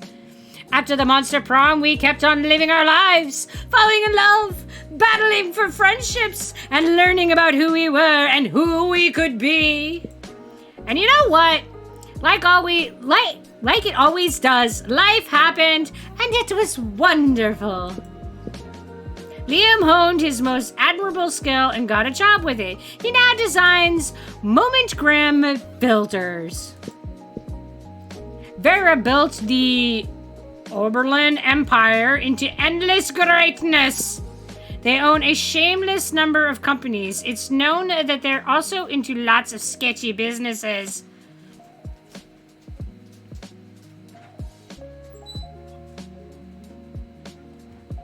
I don't know who this chick is. Like, she's seen some shit, man. Is she like the embodiment of Cthulhu as a child? Like, I just noticed her. Like, seriously, like, how did I not see her through all of this adventuring? What is happening with her? Could you imagine dating her? Like, you would look deeply into her eyes and she would suck out your soul through the dark pits of her eyeballs. You would just be like, what? That's like Cthulhu head. I mean, spaghetti dinner. But no one does anything about it. I mean, who the hell would try to stop Vera Oberlin? So judgy. Suck it all out. I don't know. Maybe she's like not Cthulhu-esque. I don't know. Maybe she's not into spaghetti dinner. I don't know. Maybe she's like, no touchy the tentacles. You're right. Totally judging. Polly took a summer job at the Ghost of Christmas Present. She spent most of her time partying. There was almost no work because, you know, it was summer. For those 6 weeks, the monster prom seemed larger than life, and then it was gone, just like that. The battle for Monster Prom might have ended then, but there were plenty of battles left in that war called youth. But once again, we were young and unafraid, and we were ready to start. Look, guys, it's our memories. Look at all our memories. Man, Liam turned me down. That's so rude. He was all like, nah.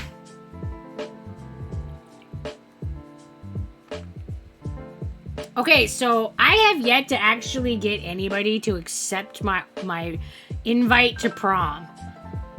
I am like the worst at dating monsters ever. Every time I've played through this, the monsters turn me down. I will also say that every time I've played through this, I have pursued Liam.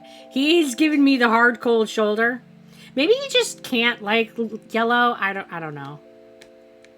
But it's not going well. Liam smells like farts. What? No, Liam smells like decaying roses. I don't know.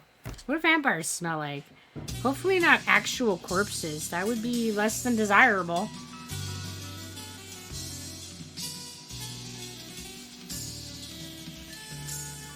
And I can't, like, unlocked. Uh-oh.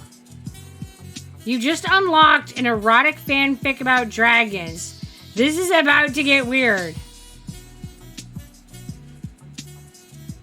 A bunch of roses somebody farted on. So guys, we got erotic fanfic with dragons now. Dragon heat, one night, no limits. Unlocked. You've unlocked 8 new images in the gallery. How exciting. I don't even know what the gallery is.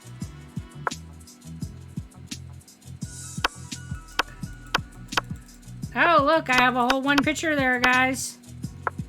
That's my rejection photo. That's the only thing I ever see is him being like, no, girl. Oh, look, we have all kinds of, like... There's a whole bunch of shit to collect.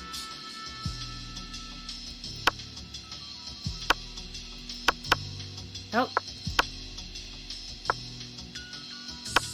How exciting! Look at all the things! She's on Forbes.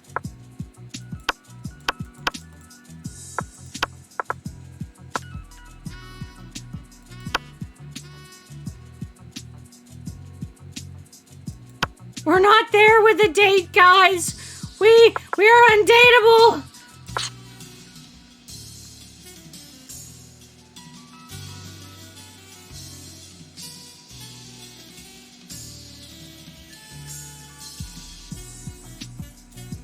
Alright. Now, we're gonna play again. And who are we gonna play as, guys? Let's get some voting going.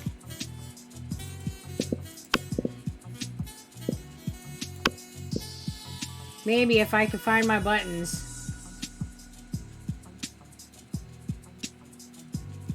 Manage poll. Spooky high school. The sweetest years of our lives. Back then, we were young and unafraid.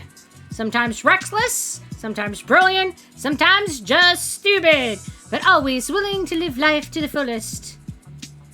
We were on a wild journey to discover who we really were. Alright, let's start with finding out who we are. Who are we? Are we gonna be yellow? Red? Green or blue?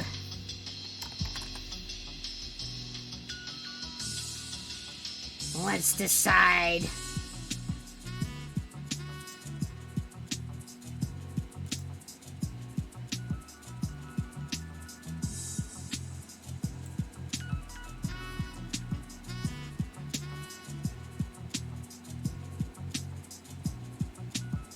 Oh, we're like divided pretty evenly, guys. Oh, green is winning. Green is winning. We're going green. We're going green. Definitely going green.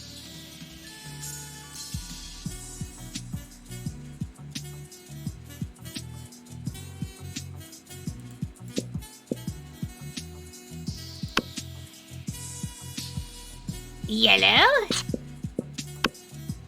Red. Green. Blue. She looks like she's like a Frankenstein. He looks like a zombie. She looks like an earth element. I mean, a fire elemental. I think he's supposed to maybe be a, like, shadow, maybe a slime. I'm not sure. I'm not sure what he's supposed to be. Somebody sees you cakes, Harry 30 peeps said it. I don't know what you're talking about. There's definitely that many people in here.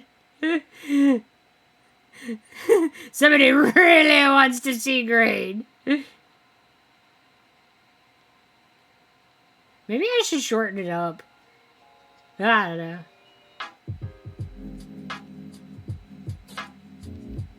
Thirty people wanting to play green with a cool nickname like Butch.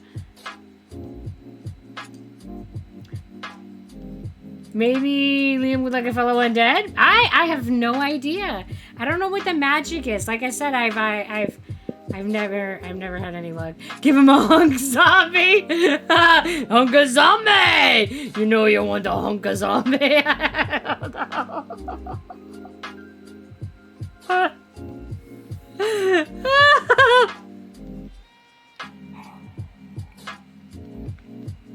Zombie lover.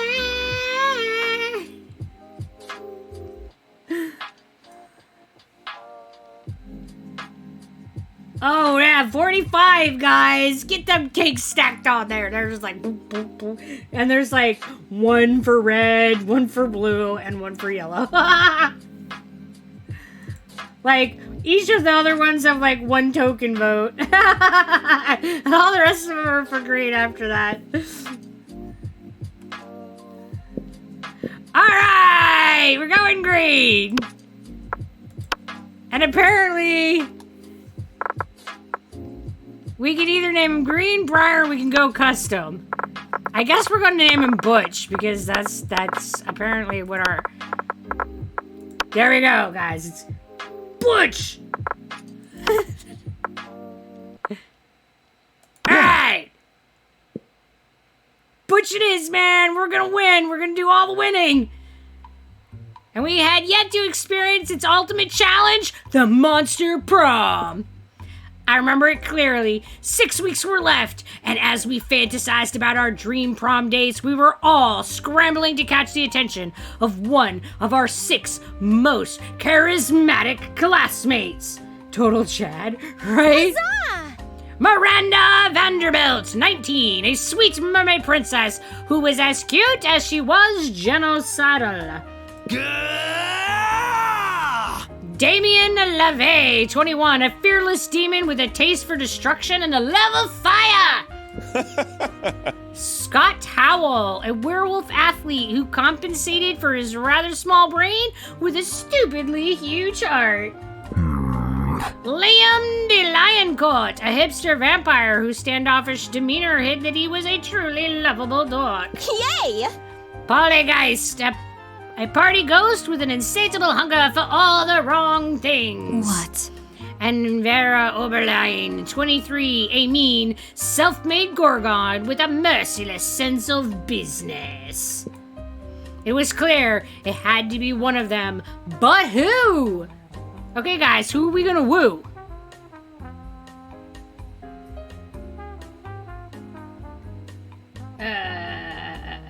Pull.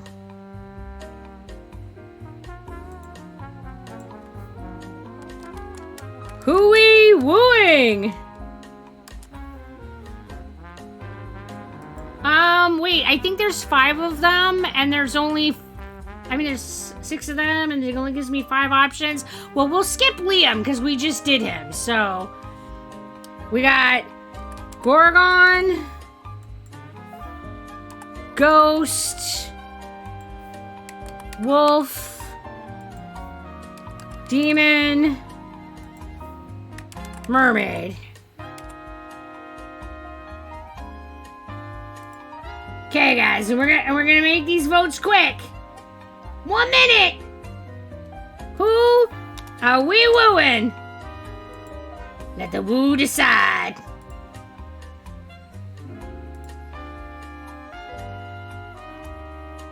Okay, you got a minute. Toss your cakes in there.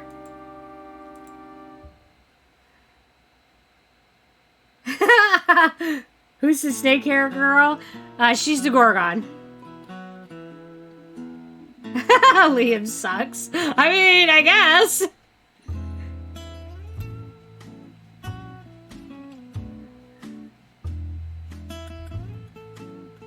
I mean, I'm kind of determined that at some point I am going to win over the heart of Liam.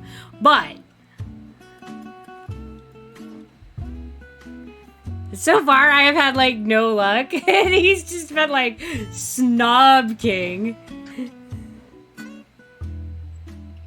We showed him our feelings and he said no. Screw him. I know, right? Hello, McTwitchosaurus. How you doing? All right, we're going to try to woo the Gorgon, guys. It's going to be the Gorgon. We have 6 weeks to choose our prom date. And even more daunting, we only had 6 weeks to woo them and to conquer the heart. How you doing there, McTwitchosaurus? Liam is stooped. He's all like that. But as I already said, we were young and unafraid, and we were ready to start. You're tired? Aw. I'm sorry to hear that. Me, I'm doing pretty good. Welcome to Monster Prom's stupidest pop quiz ever. All minds are rotten, but they are rotten in so many different ways. Worry no more. We're now using our PhD in bullshit to diagnose which kind of deviant sicko you are. Monster Prom's stupidest pop quiz ever will throw a bunch of absurd questions at you through your answers into your character's stats. This way, each of you will start by having stats that better reflect your true selves. All right. Oh, goodness. Oh, whoa. There's a question. If you had to have sex with an animal, which would it be? Nobody can make me fuck an animal. Take that. You wish you were raised by, a mysterious old man who saved me from the streets in order to raise me as his disciple in the ancient ways of rad DJing. I don't know. Your partner just gave you a cool gift for your anniversary, but you totally forgot. Quick, come up with an idea for a great gift. The abstract concept of gratefulness. Anything on fire or a weapon. No. A weapon on fire. A silly toy that makes silly noises. Oh my goodness. The head of their fiercest enemy.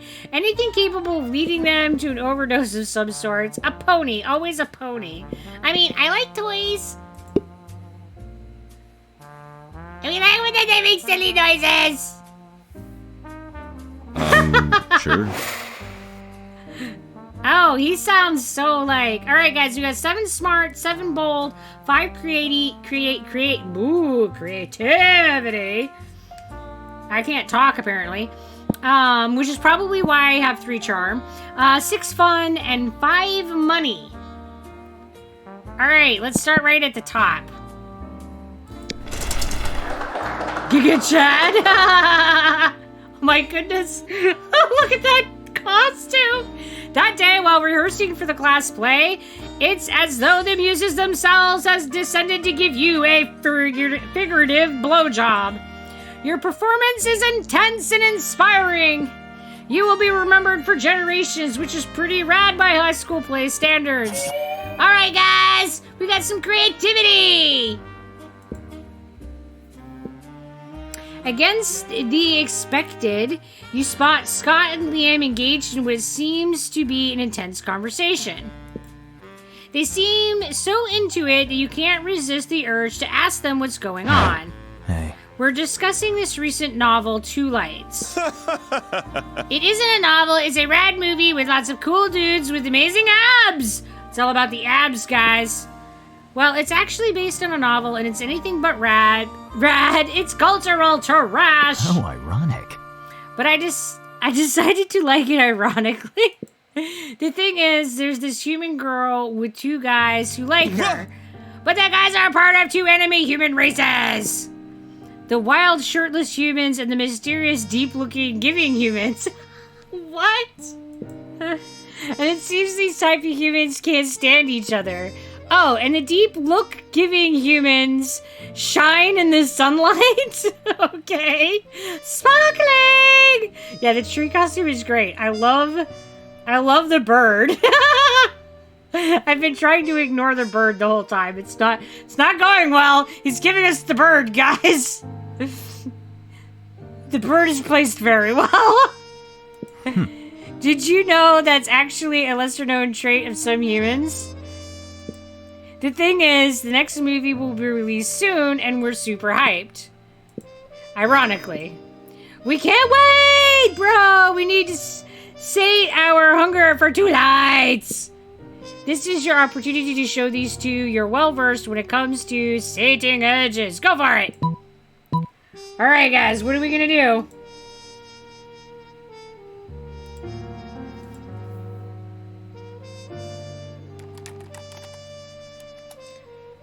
Alright, so what now? We going to, one or two? Because I'm not going to try to type it all out. We're going for the first option and the second option. Let's cosplay! Go shirtless! Or two, we should write a nuanced play based on it. Totally not fanfic.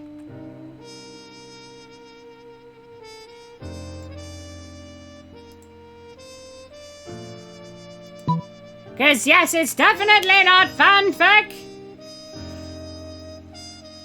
I mean, a play is totally and completely different than fanficking.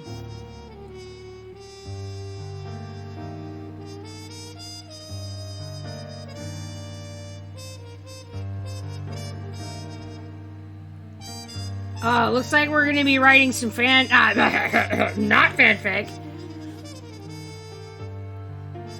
Now I have to wonder, do you think that this guy made his own costume? I mean, you think that he made the little birdies? Alright, guys, we're gonna be writing our play. So authentic. We're super creative, like fabulous. And nuance, involving the characters of Two Lights, throwing a new light over their fears and desires, and over their abs. Yeah, sure. With an unexpected twist that will elevate the strengths of the original. Something subtle yet powerful, something like the rival humans ditching the girl and fucking each other's brains out. It's yaoi, guys! Yeah, I like that. It's artistic because of reasons. Touchdown! And if they're nude, that means more muscles and stuff. I like that. It's totally a fanfic. It's exactly what's happening.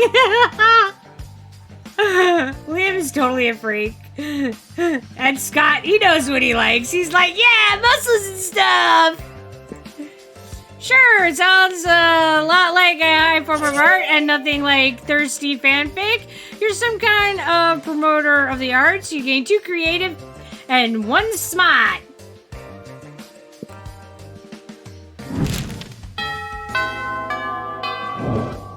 And we haven't even seen the Gorgon yet. Alright. Lunching with the Gorgon. Let's see how this goes.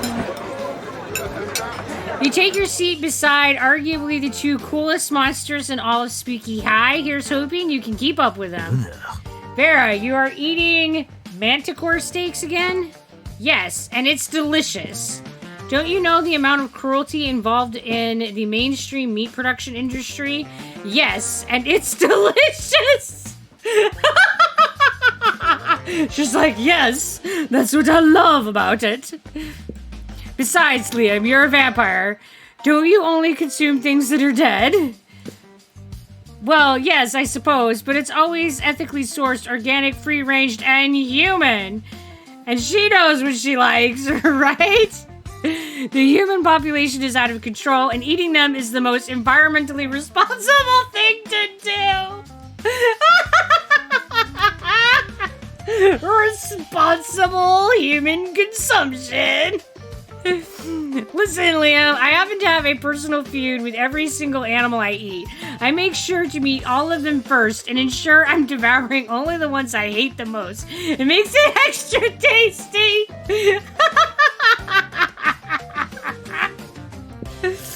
Well then, surely you can inflict such pain without going through the cruel meat industry and supporting factory farming.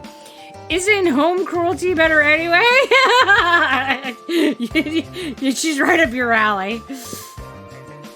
You may actually have a point there, and if I get my hand in the pot, I can inflict even more effective and specific pain. And I bet there's a way to make money off of this too. Yes! Pain and money! That's perfect!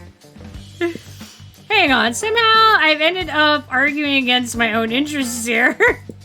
Liam, do you want to find innovative and creative ways to move society forward, or do you want to oppose cruelty like every other weak mainstream loser?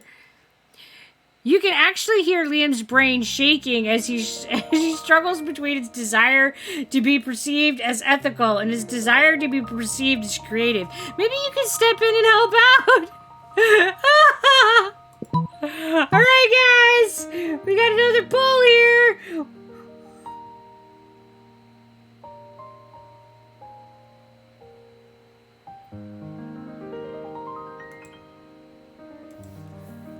Now what? Because I'm lazy. We're doing the first and the second.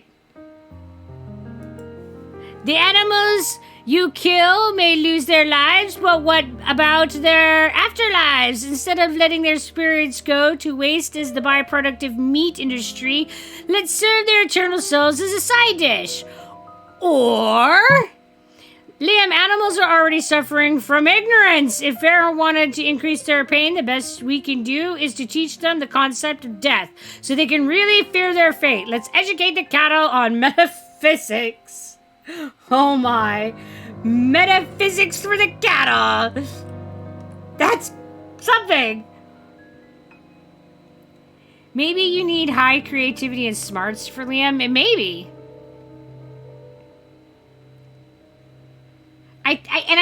I think that it's like figuring out which stat. Like, I'm expecting that we're gonna need money for her and probably boldness. I'm thinking. So we're going for 2. Well,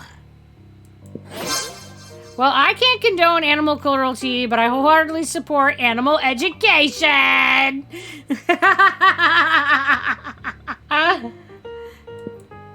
I do like animals, but their illiteracy is my 4th least favorite thing about them. Right between their poor taste in fashion and simplistic views on German cinema. Like, what? Such random things. It's not the worst idea you've ever had. Although, face it, Butch, you are known for having pretty terrible ideas about half of the time. What? No, guys, my ideas are awesome. Stop. No, we only have the awesomest ideas ever! Our ideas are amazing! I don't really see building an empire out of private schools for cattle, but with my business acumen, I guess it's possible! And I can rest secure in the knowledge that I am solving the bovine education crisis. Helping Liam help cows is like helping you help Liam choose you to go to prom with. Wait, but we're not wooing Liam! We're supposed to be wooing her! This isn't going well, guys. It's for the snakes! We're supposed to be getting noodles. Sure. Alright, we're going to class. Wait, what would be boldness? What would give us boldness? If you gravitate to Liam again. I'm not trying to! We're playing hard to get. Is that it? I think that we need to do money and boldness if we're gonna get Miss Snaky. So let's go to the library. We got money at the library last time. Oh, that's a picture. Dramatization. That day you spent some time on the library's PCs mining some bitcoins. I think charm is gonna help everybody, but I'm not sure which one gives us charm. This is supposed to have something to do with solving a log, that's one of those words. And the rise of the cryptocurrency. But you guess that nobody actually has any fucking idea how it really works. Anyway, you gained 2 bitcoins, which is equal to $2 million! Which unfortunately equal to 2 monster dollars, so 2 money! We got 2 money! You're bored and doodling in your notebook, so when Damien suddenly appears... What the fuck is this doodle? Is that me? Am I cuddling shirtless with Liam? No. We would never doodle anything like that. Nope. Liam's just like, kick his ass. Oh my. What? Loser. Dude, if you were looking for a shortcut to the morgue, this is your lucky day. Scott would like it, right? Give me one good reason not to cuddle your face with my fists. He's a little psycho. Oh no, they discovered your erotic fan art of them. You can't think of any way to calm down the both of them. Okay, but like, we actually have to encounter Snake Lady if we're gonna woo her. Where's Snake Lady? But maybe the right answer can calm down one of them? Alright, guys.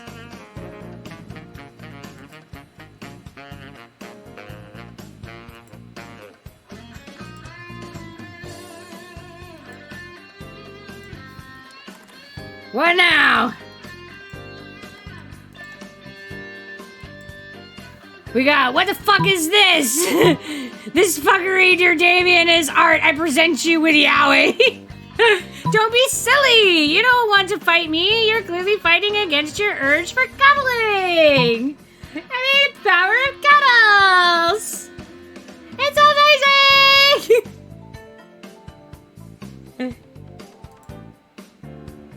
I mean, you know, don't fight your inner self.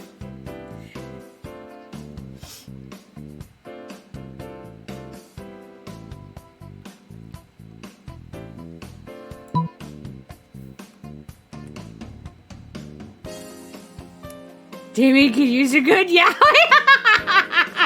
I mean, you're not wrong.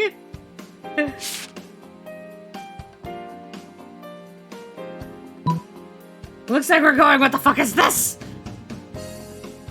Alright, what the fuck is this? This fuckery, dear Damien, is art. I present you Yowie.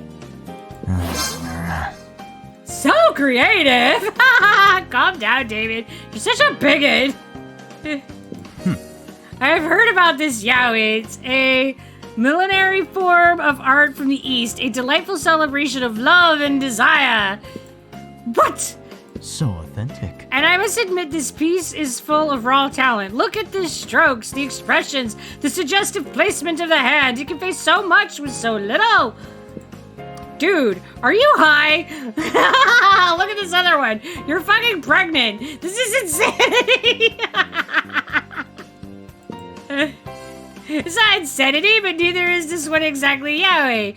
It's Embrag. Behold, what a way of standing up against the gender status quo. They're changing the world one pregnant doodle at a time.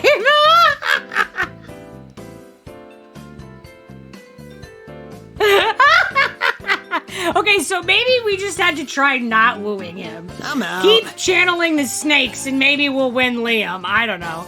No, there is no way you convince me this shit isn't weird or wrong or problematic. I'm out of this plotline. Ignore him, Butch. I've been searching for the pinnacle of art for generations. Little did I know it was here all along, in the ancient form of Yahweh. Will you accept me as your student? May I call you Sensei? I think this is a good thing. You gain 2 creativity and a smarts. Whoa, well, all right, guys. I don't know what's happening, but maybe he did just need himself a zombie. All right. So boldness, I think, was outdoor, or was that fun? Shit, I don't know.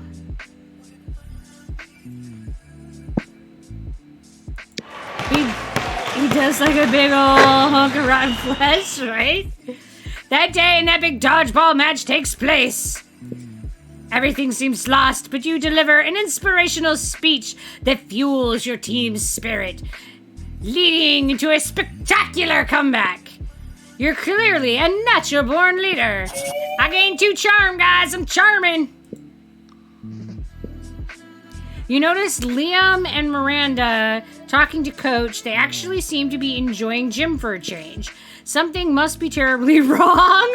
You go over to see what it is. Youth is a gift.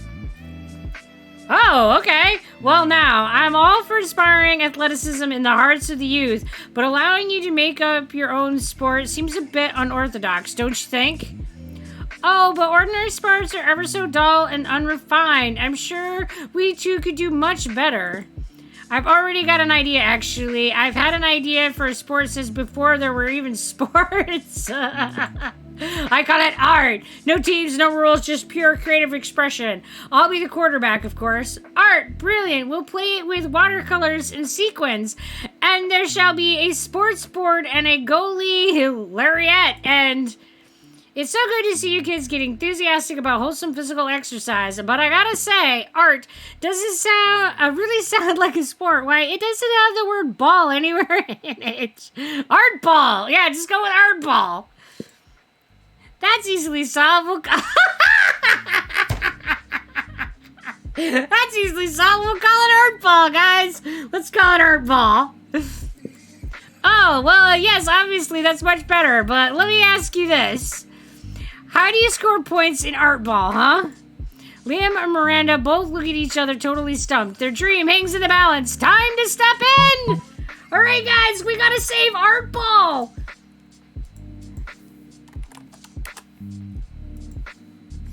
What's it gonna be? How are we gonna save art ball?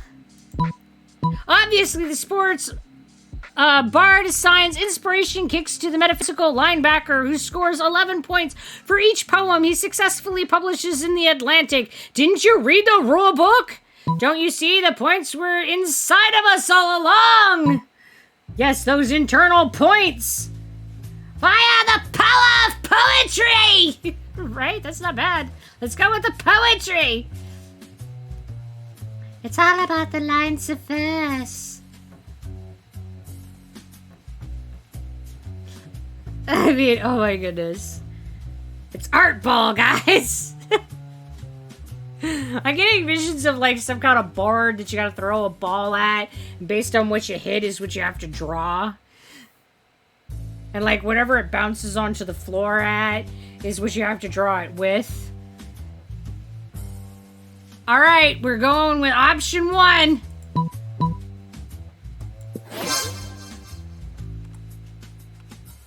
Oh, there's a rule book. Well, that changes everything, clearly. Can I see it? We're gonna show him some good old-fashioned poetry. You hand him the rule book, which is actually just a copy of the Infinite Jest that you made a new cover for. This rule book is pretty unconventional, but you know what they say. Sometimes it takes a crooked snake to make the corn cob dance. I mean, is that what they say? I mean, really? yes, definitely. I hear them say that all the time. So, can we start putting a team together? Oh, yeah, sure. Whatever gets your kids fired up is fine by me. Huzzah! You're able to secure the broadcast rights for Varsity Art Ball, and you make bank! You gain money and creativity! Yeah! Guys, we're gonna be rich at this rate. Let's do it!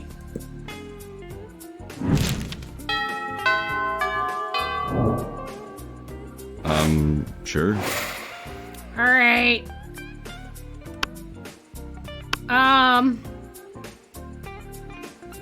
Oh, there she is.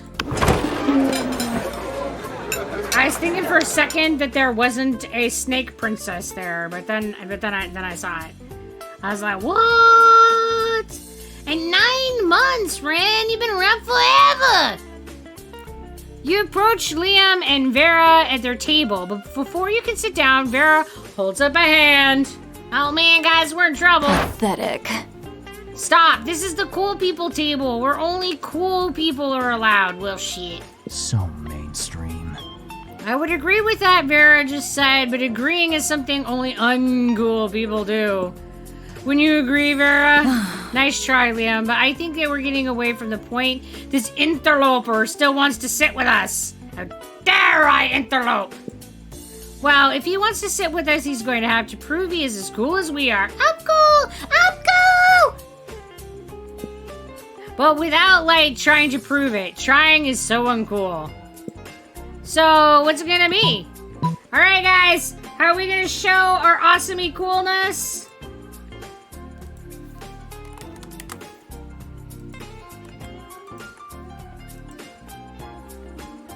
Okay, we got, well, I guess I'll be going then, because there's no way anyone could ever be as cool as Liam.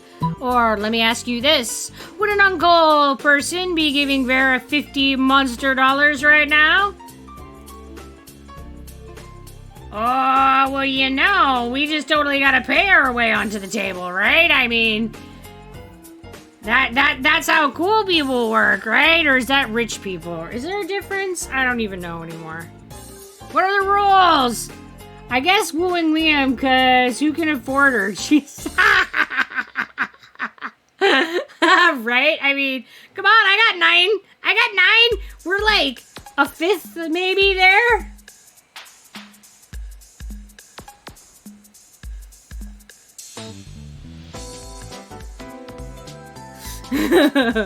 She is awful expensive. Alright.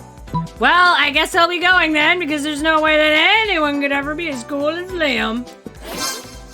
Wait! Was that sarcasm? No, of course not. Butch was clearly being totally sincere. There it was again. Are you two doing this on purpose? Now, why on earth would we do that? Gah, I can't tell whether you were being sincere or ironic. It's so cool. We made him blush, guys. That's a good sign. Except for that we're not wooing him, we're wooing her. Everyone knows clear and efficient communication is the least cool thing of all. You have wooed me with your open disdain for language.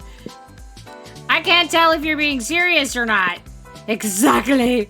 Vera and Liam invite you to sit with them and chat. By the end of lunch, none of you has any idea what anyone else has meant. So cool. Oh, then I must be exceptionally cool because nobody ever knows what the fuck I'm talking about.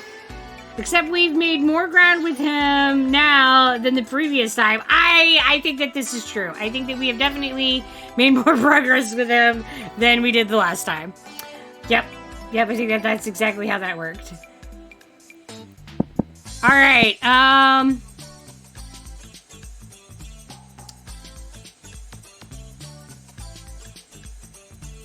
so let's go for creativity? I don't know. You will be ours, you cold-hearted art snob! That day, while rehearsing for the class play, you can't help but feel that you are not as good as the role. Oh, as the role requires you to be. No! There doesn't seem to be any ordinary way of getting yourself there, but there might be an extraordinary way. You summon the devil, one of many, and make a deal to enhance your creativity just a bit. You gain 2 creativity, and you also lose 3 years of your life as your end of the deal. But who cares? They weren't happening in game anyway. Someone taps you on the shoulder hesitantly. You turn around to see Liam. He's carrying a brand new notebook and a very Japanese pencil case. Ah, shit, that's right. You promised to teach him the secrets of Yaoi. Guys, we're teaching him Yaoi. He bows to you. Oh, you gozamasu sensei. That's exactly how you say that, guys. I'm learning Japanese so as to make this more authentic. I'm ready for my first lesson. You know nothing about teaching yaoi. You kind of just draw naked dudes snuggling and hope it turns people on. But Liam won't buy that. He thinks you're a yaoi master. You gotta teach him something. He's right here, waiting. Okay, think. What's the first lesson of yaoi? Alright, guys. What is our first yaoi lesson? I mean, we don't want him to, like, think that we're uncool now. We actually got him kind of interested in our existence. This is the hole, and this is the dick. They go together. I don't think that that's an option. Yaoi's all about tenderness. For our first lesson, we will practice advanced cuddling. Draw me like one of your French girls.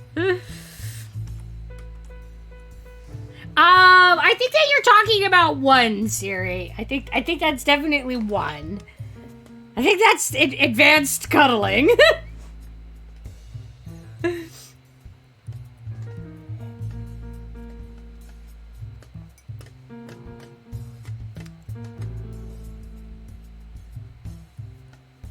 I can't believe that we've lured him in with the yaoi. Oh my goodness. Alright. Advanced cuddling. Not so charming. You settle down for a long session of cuddling with Liam, but it's not going too well. Uh-oh. Uh-oh. Hey, you keep breathing really loud in my ear. Could you stop? You're kind of crushing my arm. Would you mind shifting a little to the left? Ah! Authenticity is the key. It feels like you're kneeing me repeatedly at the base of my spine. That seems dangerous. After a few minutes of this, Liam disengages. Oh, I see. You're teaching me how not to cuddle. How brilliantly counterintuitive. Yes, I feel it. After only 5 minutes of this, I am completely irrevocably unattracted to you. Which is a shame. I was sort of looking forward to the student-teacher romance narrative. But oh well, learning comes first. Right, learning comes first, and now you will never come at all. Ah, I lose charm and fun. Guys! Guys, no!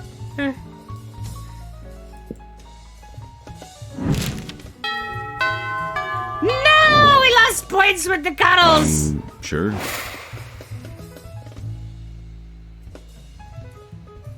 You are right. Yes, yes. Maybe you are the vampire whisperer. I don't know. All right, so we have no charm. Where do you think we're gonna get charm, guys? I don't even know.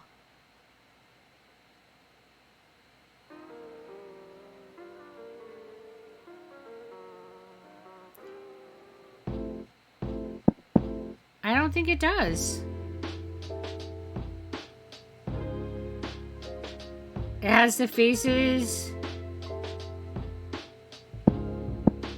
Where does it show these faces?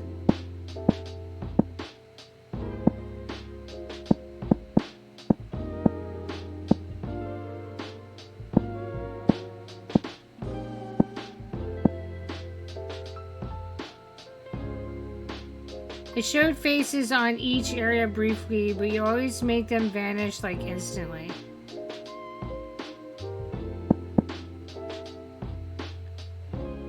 charm is Jim. How do you know this? I don't see what you're talking about.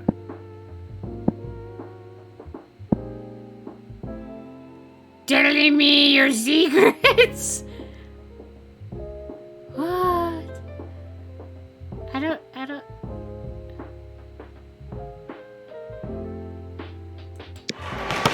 I think that you're right. That day, an epic dodgeball match takes place. I believe you. I just didn't see faces. Emotes on the places. I didn't see them.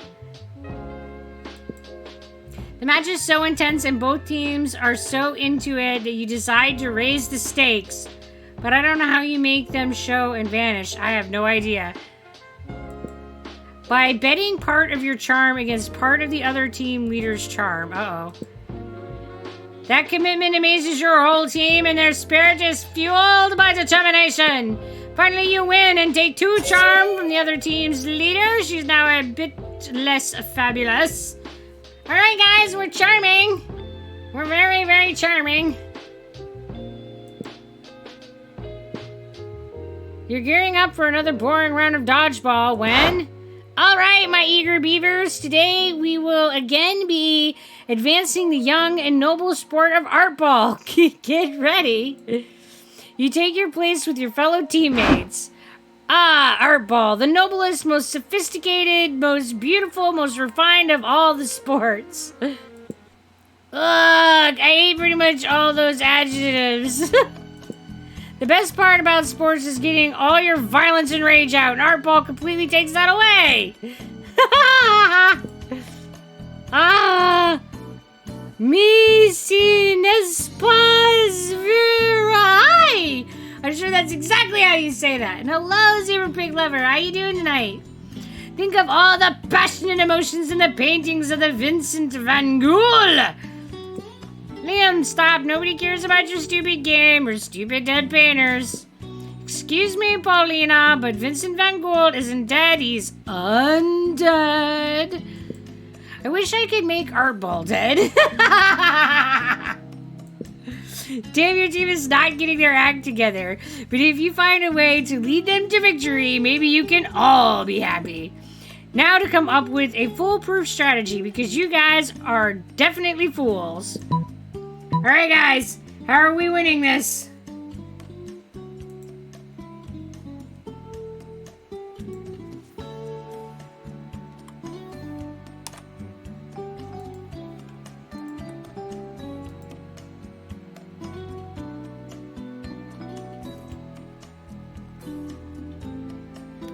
Alright, we got...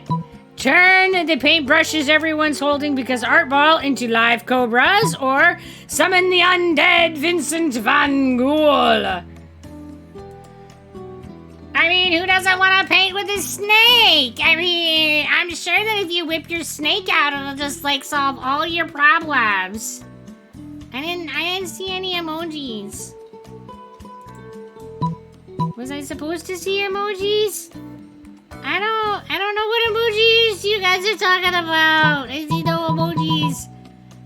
Summon the undead though, right? It is looking like it's going that way. Y'all are like, bah, we don't need no snakes. Let's bring forth the dead. All right. We bring forth the dead. Heck yeah! Let's do this thing! The emojis I only saw on the high school place picking page. Okay. Awesome! I'll go drag him up from hell. Dude, why would Vincent van Gogh be in hell? He was the best. Booch and I will just summon him with our ghost powers. Wait, do you have ghost powers at all? No time for applying logical thought to this. Sparkly lights swirl around you and suddenly the one-eared ghost of Vincent van Gogh appears. Sup, fam? Welcome back to the world of living. Where am I? For what spectacular purpose have I been conjured? To use my unique artistic skills for the greater good? Can't wait for the zombie apocalypse, right? Oh, we're a bunch of illegally adult high schoolers playing a stupid made-up variation of dodgeball. Excuse me, it is not stupid. And we brought you here to cheat and help us win. And it is not cheating. The rules of Arbor are still in flux. It says nothing about not being allowed to conjure dead painters. No, the rules are still in flux. It's fine. It's fine. You would think Vincent van Gogh would consider such an activity below him, but he's been dead long enough that pretty much anything sounds like a good time, so he's all about it. You guys win by a landslide, picking up 3 creativity along the way. All right, guys, look at our creativity. We're like, yeah.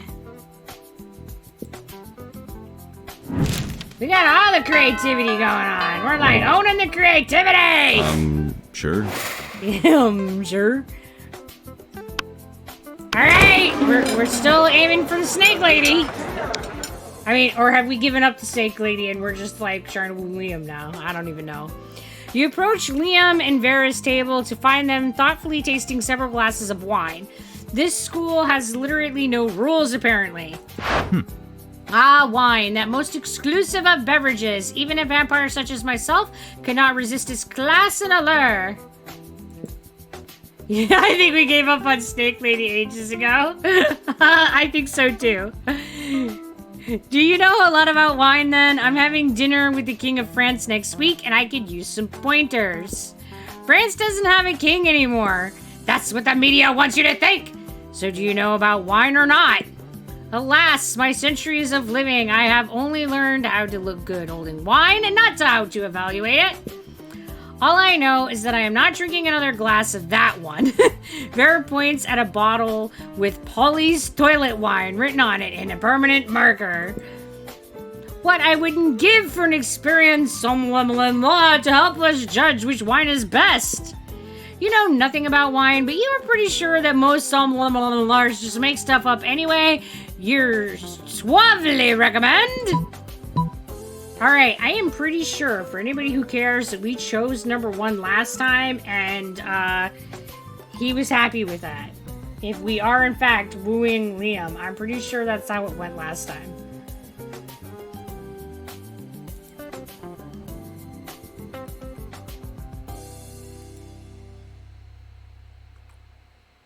He liked that one. Sangria! He liked that one! Yes, try the sangria. It pairs well with seafood and blood. I like drinking blood. He's all about the blood.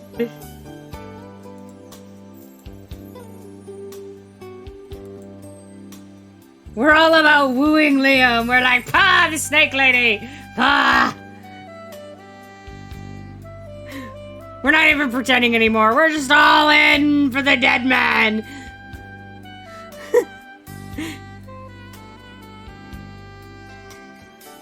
So we think it's like creativity and smarts. So we probably should get our smarts up if we're going for Liam.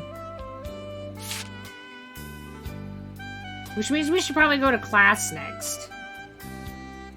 Alright. We're going with the sangria. You know, the pronounced sweetness and citrus flavors would go well with an unholy blood meal. I've always tried to pair Point Noir with blood, you know, because noir means dark, like my soul. And I always avoided sangria because the little bits of fruit in it made it seem inauthentic. But I suppose the clue is in the title, isn't it? This truly is a new dawn for sanguine cuisine. Well, not dawn per se, but let's just say a new dusk. Yes, a new dusk for sanguine cuisine. As someone who does not literally drink blood, I'm afraid I can't share your enthusiasm. Yeah, he's got like a bite here on his arm. I don't know if that's like how he became a vampire or if he just like periodically tastes himself. I have no idea why he has bite marks on his arm. But I do like to imagine vampires getting chunks of fruit stuck between their fangs. And yeah, he's totally blushing. This is a good sign, guys. I'm sure if he's blushing, that means we have wooed him. Liam ignores her. He's too busy gazing at you over the rim of his glass. He's a little drunk, but you don't judge. Guys, we're getting Liam points. It's the power of blushing. Sure. All right, let's go to class so we can get our smarts up. That totally looks like we're smart. This is Monster Prom, and this game is absolutely hilarious. That day, you listen to your elders and learn valuable lessons. Sometimes, after all the monster nonsense and the dating gimmicks, you forget that attending class is supposed to be the primary activity at this high school. You gain 2 smarts. Later, you're sleeping peacefully until a noise wakes you up. The source of the noise seems to be Liam, whose face is the unliving embodiment of disgust itself. Oh no. So mainstream. Oh boy, a test on vampire weaknesses. How original. Please list all known weaknesses of the vampire. Sigh. You know, it's pretty problematic to teach everybody at school all the known ways to kill one specific minority. I don't mind that though. As a brooding outcast, I'm already accustomed to the derision and harassment of my peers.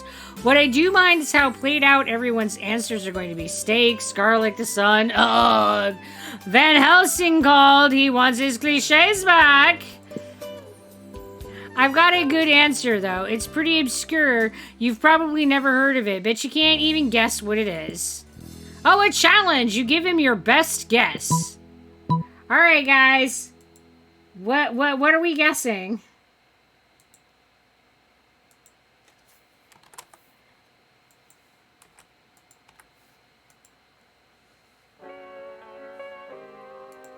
All right, so option 1 is global thermonuclear war or harmonica music. I mean, you know that harmonica, it is brutal, especially if they just sort of like breathe in and out.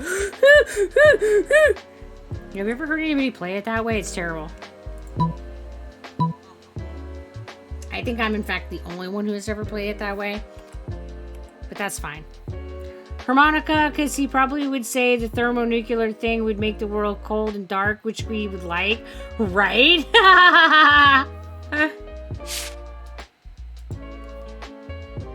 Looks like we're leaning towards the harmonica, guys.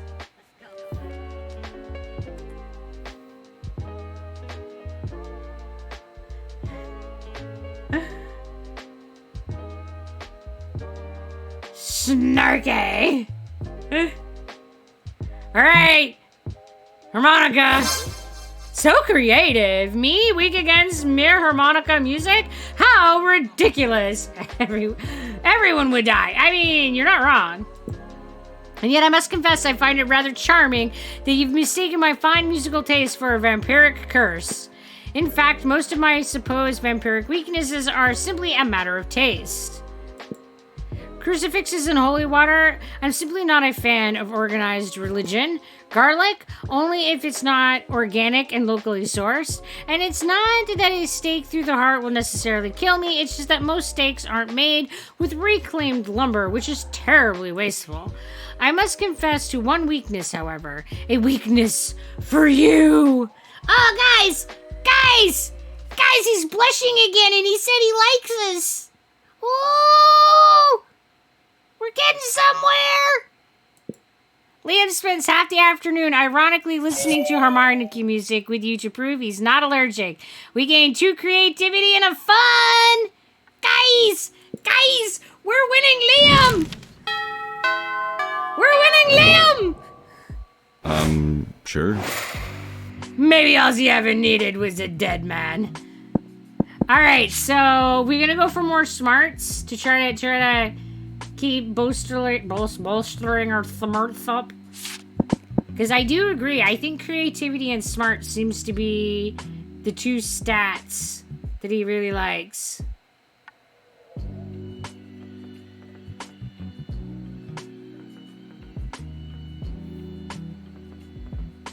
There are faces. I don't see faces.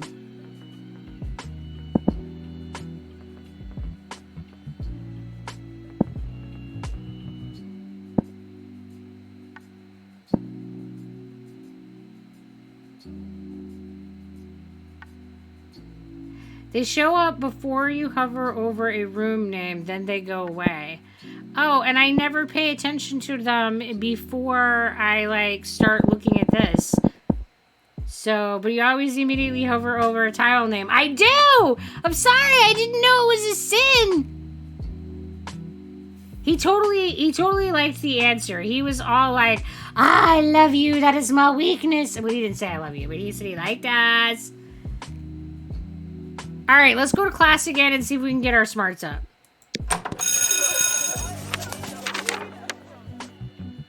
Yes, a harmonica! That day, you were astonished by the new stuff you learned in class. You thought high school was all about doing stupid shit with your friends and trying to find true love. Who would have thought that class could actually be useful? What a nice surprise. You gained one valuable lesson. Good luck trying to use that in this game. And 2 smarts. Later, you see Liam rolling his eyes at his phone. You ask him what's up before he can roll them right out of his head. I'm having trouble with my status on social network. I expressed a positive opinion about bug manicures, which I obviously meant ironically. And now my so-called friends are responding with blatantly unironic pictures of themselves with centipedes glued to their nails. Oh! I know being aloof and misunderstood is my brand, but I want to be misunderstood on my own terms, not theirs. What kind of status could I post that would be idiot-proof? Alright, guys, what are we posting?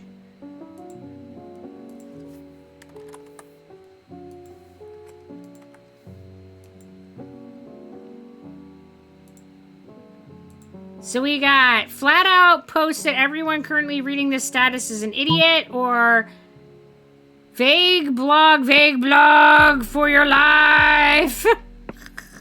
I have no idea.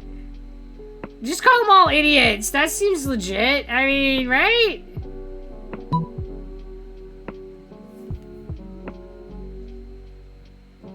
I don't know. That one's tough. What do we do?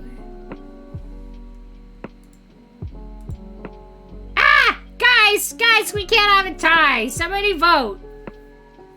Guys, what are you doing to me? You're killing me.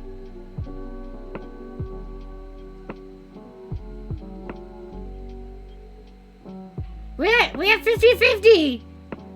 He likes to be condescending and to be vague and aloof. We go with 2. Yeah, we can't have an even split, guys. That's awkward. Then I would have to, like, make a decision or something. So number 2-1. We're going with vague blog. So smart. Vague blogging is a tricky proposition. Welcome to but luckily, I am a master of the blogging arts. The trick is to reel people in with an intriguing premise, but make it absolutely clear they will never know what it is. Worst day ever. No, I don't want to talk about it. So sick of this, but I don't kiss and tell or fight and tell. I'll do something like, it's all your fault, you know who you are, and then a high-heeled shoe emoji. Oh, goodness. No one could possibly be misinterpret that because there's nothing to misinterpret. Boom! Vague blogging is always the simplest and most direct solution. All right, guys! So, he likes to be condescending and to be vague and aloof. I know, right? Yeah, he's all like, yeah, that face. I don't even know what that facial expression is. It's like, what is that? So we get creativity and boldness. Guys, we got something happening. He's so smug here. Is that what that is? That's a smug face? Yes. I can't even make my mouth do that. Sussy vodka face. Sure. Alright, where's Liam? Right here. Okay. You find Liam artfully arranging his food while Miranda diligently sorts her silverware. Neither of them is eating, obviously. Have you found it yet? I'm trying them, but finding the perfect silverware for your cafeteria food pick is an art, not a science. How hard can it be? It's just silverware. Just silverware. And I suppose the food is your food pick is just food. No, it's a metaphor for urban consumption in a postmodern, industrialized mega society. Well, my silverware is a metaphor for silverware. Yes! Is that not enough? It's more than enough, but can we hurry it along? The lighting is perfect right now, and I don't want to lose it. You're a bit of a silverware aficionado yourself. Maybe you can speed up the selection process while simultaneously demonstrating your knowledge. Alright, guys. We gotta have the perfect silverware solution. What do we offer up? For choices, we got try the picture fork. It's a fork for taking pictures of, or nothing conveys elegance and taste like a gloating spoon. What are we going with, guys? I'm trying to imagine a gloating spoon, and I'm just seeing a little spoon with a face, and he's all like, like, what is that? Oh, it looks like we're going with said little gloating spoon. He's gonna gloat over the pitcher fork about how awesome he is and how he won this vote. He's gonna gloat all day long, and the poor little pitcher fork is just going to cry as nobody takes his photos. He will be in sadness. That is definitely how this is panning out. The poor, sad pitcher fork shall stay in the drawer, and we are pulling out the gloating spoon. Ah, yes, the gloating spoon, the most distinguished of utensils. Oh, that looks like it went to her side. What's a gloating spoon? Well, of course you wouldn't know about it. Rude. No, I wasn't being rude. Rudeness is simply the way that one must introduce a gloating spoon. Oh, I'm sorry, I didn't know. Well, of course you didn't. You're not as cultured as I am. Such smug superiority. I am no match for this spoon.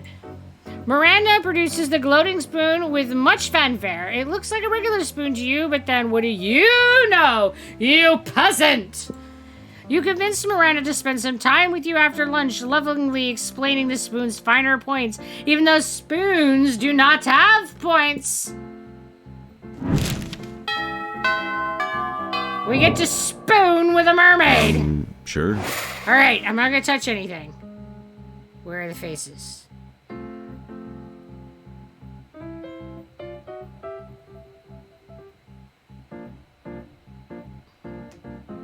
You just had Taco Bell. We're at the store now getting a new toilet. Oh. Of course now they aren't here. Well, I kind of feel like you're trolling me. I'm not gonna lie. It's not like you guys, never troll me. So there's always that possibility. Your other toilet exploded. Well, that's unfortunate. You're really not. Now I'm gonna have to look back at the VOD just to see what you're talking about, because I really have a passive observation of 2, and I have not seen these. Are we gonna try to get? Oh, it's when you put it up over the. Oh. Wait, look. Guys, it's when you put it over the stats.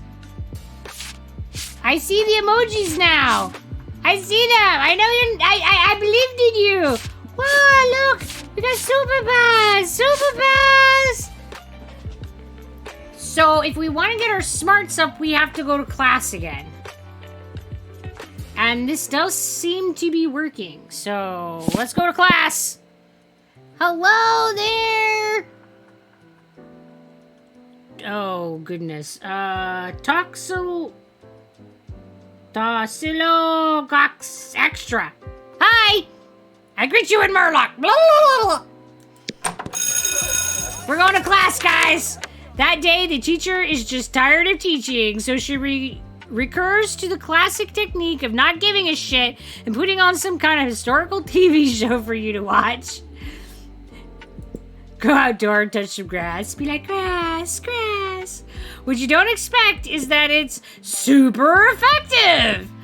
God bless the golden era of television. The TV show is compelling thanks to the ridiculous amount of nudity and bloodshed. But at the same time, you actually learn a lot about history. I gained some smarts, guys. Guys, we're getting some numbers. Look at all the numbers. At the end of class, the teacher passes back your quizzes from last week, and Liam looks at his and sighs. Just another fantastic. I can't even talk today. Assessment in a long line of assessments. Don't get me wrong, my performance on these little charades is exceptional. I am devastatingly intelligent. Fuck that, Liam is stalking us. I mean, I will say that we're getting Liam all the time. It might be that it's meant to be. I find the entire enterprise distasteful. Must we be weighed and measured like so much raw steak? He definitely is everywhere. He's following us. It's because he likes our yowie. Elroy the swamp monster snorts derisively. All right, butt sucker. If you're so smart, how are they supposed to assess us without tests?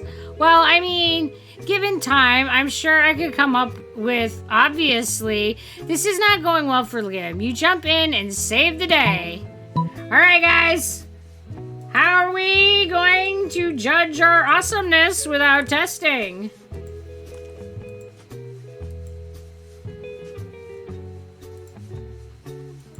Are we going to do rap battles? It's the only fair way. Or a brutal fight to the death. Or are you too chicken? He can't resist the zombie hunk. I mean, he does seem especially drawn to our zombie awesomeness. Maybe that was the answer all along. We just needed to die. I didn't know. I didn't know the secret to Liam's art was dying.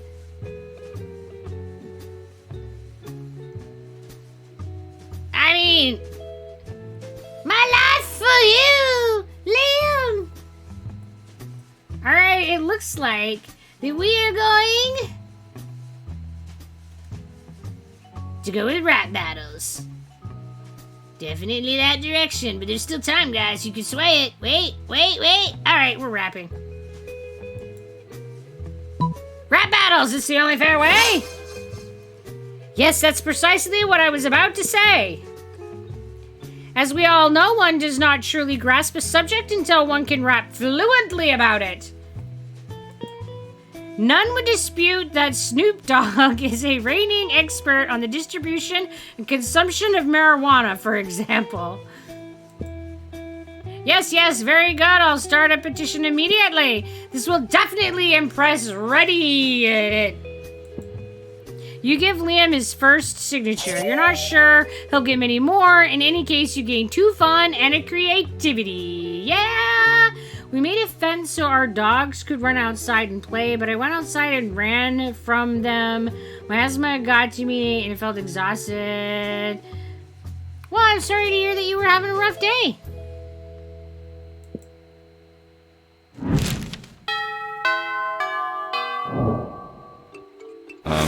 Sure. Alright, are we gonna... What else should we get? Should we try some more charm? Because our charm isn't very high either.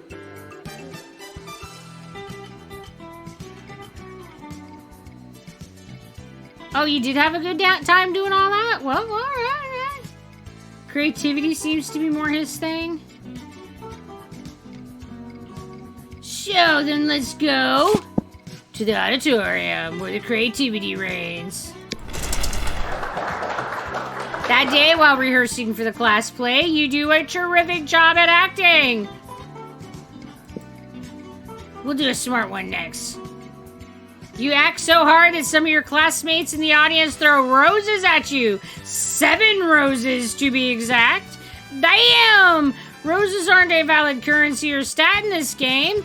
Anyway, you check your converter app to see if this could translate into something a bit more useful. It seems 7 roses equals 2 creativity! Yeah!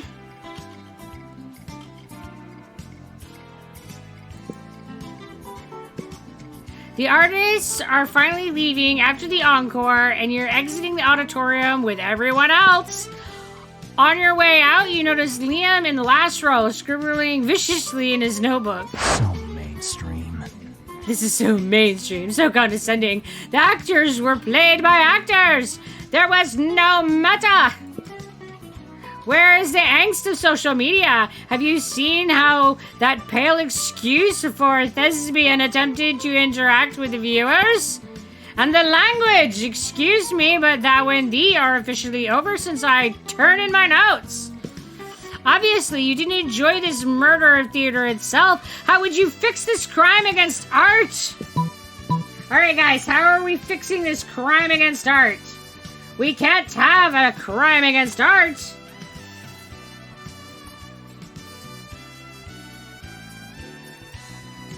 So we got the audience is the villain, destroying them from the stage, hack their social media, import the fires of hell. As they choke on brimstone and spam, they'll realize that they were the monster all along. Or people like shit, real costume, cardboard boxes, professional actors, giggling cheerleaders. Give Scott the leading role. Substitute the orchestra with dubstep and make it a musical.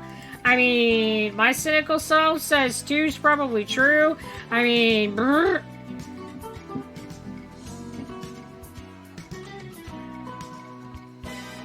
I'm just playing on my Switch, playing Legend of Zelda Breath of the Wild because I don't have money, so I can't get Tears of the Kingdom. Yeah, it's always sadness when a game comes out that looks like super awesome and fun and you just can't afford to get it.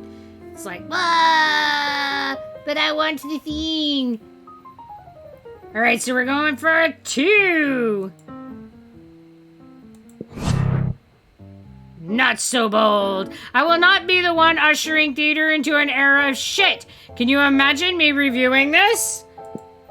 The lead actress was a total bitch. Hamlet was so hot I lost my panties. Did you see what Siegfried wore? So last season. It's like Polly's epitaph. You don't see why that review would be a bad thing. Hamlet is hot. You lose 2 creativity and a boldness. Oh, guys, the pain! The pain!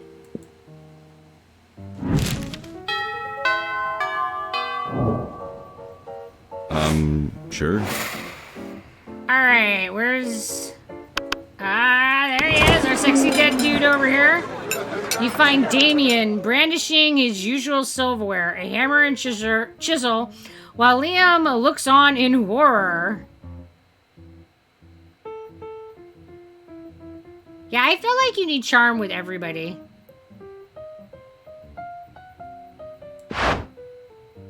You can't eat that. Watch me! First of all, it's made of one seamless piece of obsidian, so it's low calorie. And second of all, it's a lich's phylactery. Oh my goodness, that sounds like a really bad idea. Part of this balanced breakfast. It's lunch. You're just jealous. No, I'm nervous. Nervous that you're going to eat that, get possessed by a lich, and kill us all. Well, I'm nervous that it's not going to happen. Looks like these two are at an impasse. Maybe you can solve the dispute and score some romantic cred at the same time. Alright guys, how are we going to sort out this problem?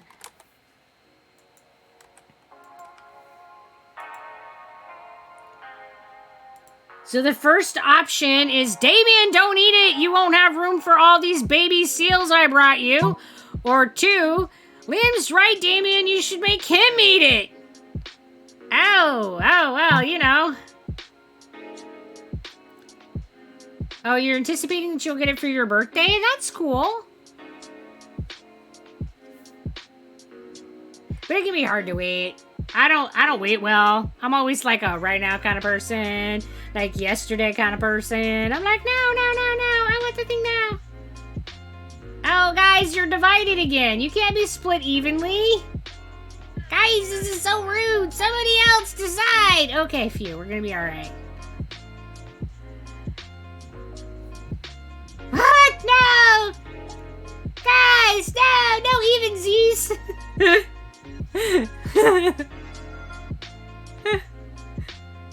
Alright, we're going with number 1. Baby seals, give them to me. I can already taste the cruelty. But you scoundrel, how could you substitute wanton irresponsibility for animal cruelty? You quietly explain to Liam that the baby seals you're feeding to Damien aren't really baby seals. Hey, these are just seal-shaped beanie babies stuffed with tofu and pig's blood. Good thing you always keep a sack of baby seal decoys in case killer whale attack. Yeah, that's totally something that I like. Keep in my pocket, like, right? Siri's a dating genius. Yeah, she knows all the secrets. I applaud your craftiness and your high regard for animal life. Let's go return this phylactery to Larry the Lich's crypt together. That sounds like a great date. It ends up being the 3rd most romantic night you've ever spent in a crypt. Score!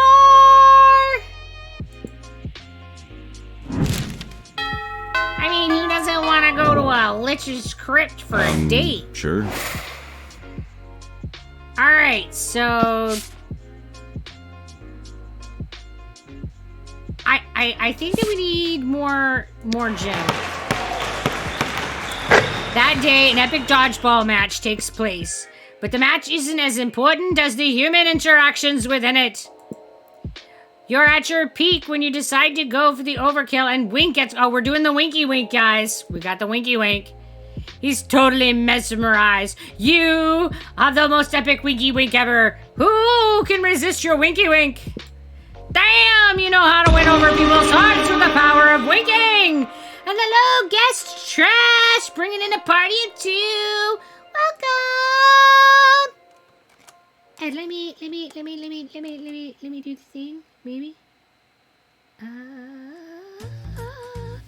don't know why I always have so many issues with the shouty out, but there we go. What are we up to? Fortnite. Nice. Were you winning? Were you winning all the things? Okay, guys, we're charming. Of course, Liam got eliminated way early and has been sitting on the bleachers ever since. When you go over and ask him if he's okay, he just snorts. Okay. Of course I'm okay. This is the best gym class I've had this year because I didn't have to actually do gym. That's the problem with this class. They make you do exercise. I'm a mental athlete. My gymnasium is in the mind. It smells better, and no one tries to pat your butt for giving 110%. I mean, he's not wrong. You got leveled. Nice. Didn't get crowns, but all good. Nice, nice. Sounds like things were going pretty good. I tried telling that to Coach, but he just says, well, you know, the body is like the mind of the body. I just need some kind of bulletproof excuse. Anything to get me out of this class. Alright, guys. What's his excuse gonna be?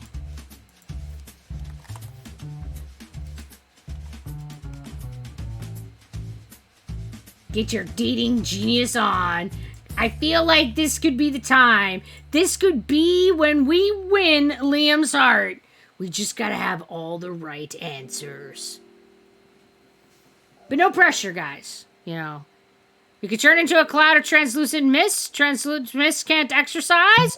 Or we could just tell him we're dead. I mean, dead people don't exercise, right? We're like, dude, I'm dead. I got the rigor mortis. I cannot exercise because of all the rigor mortis. Sorry, I'm just so stiff today.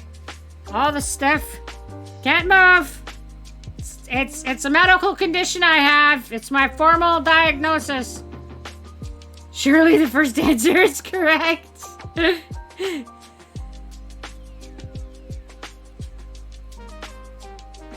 Almost time, and it looks like you guys are voting for... We're dead. Not smart. That is true, technically. Just then, Coach comes over, ready to make you guys exercise. All right, kids, you know what I always say? A barbell in the hand is worth two in the bush. Why would you even leave barbells in a bush? That's not where they go. Anyway, let's work out. Gee, Coach, I loved you, but I seem to be dead. Here, fill my pulse. Good call, you're right. You're as dead as a deadlift. Lucky for you, I know one surefire cure for being dead. Squats. Curse you, cruel fates. After about 20 squats, Liam switches to cursing you instead of fate. You lose charm and fun. Not our charm! No! A precious charm! We just earned that! Bah!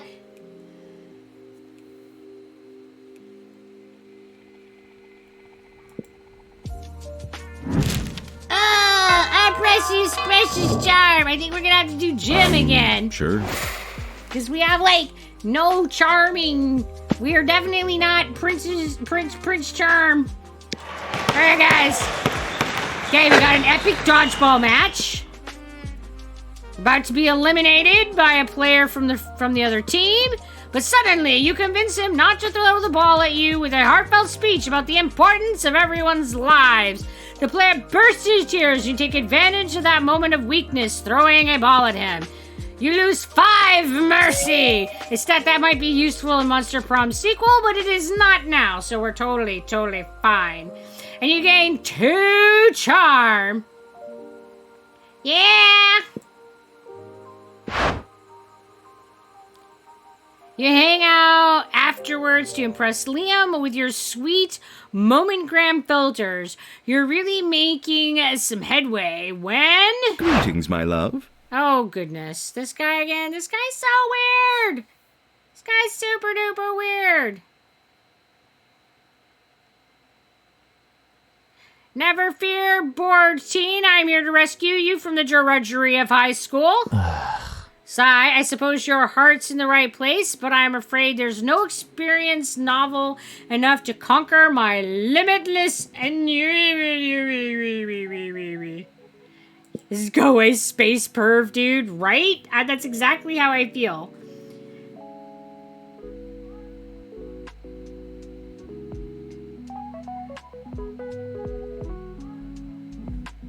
Not even marrying an interdimensional prince? Yeah. No, not even that. What about marrying an interdimensional prince ironically? My God, that's so disruptive. It may be the most disruptive thing ever. No, it seems the prince has bewitched Liam with his idiotic proposal. All is lost unless you can think of something even more disruptive to marry. What? Alright, guys. What are we gonna try to get married to? Let's get rid of this, like, space weirdo. He's so strange. Alright, we can try to marry a unicorn with a toilet on its head, or we can marry the concept of marriage itself. I mean, I think probably 2, because Liam seems to like engaging with the concepts of things rather than things. That seems to be his thing. Like, when we've engaged with him before and he's got excited about stuff, it's been like... I don't know. He got excited about the concept of unease? I think it was unease. Doritos!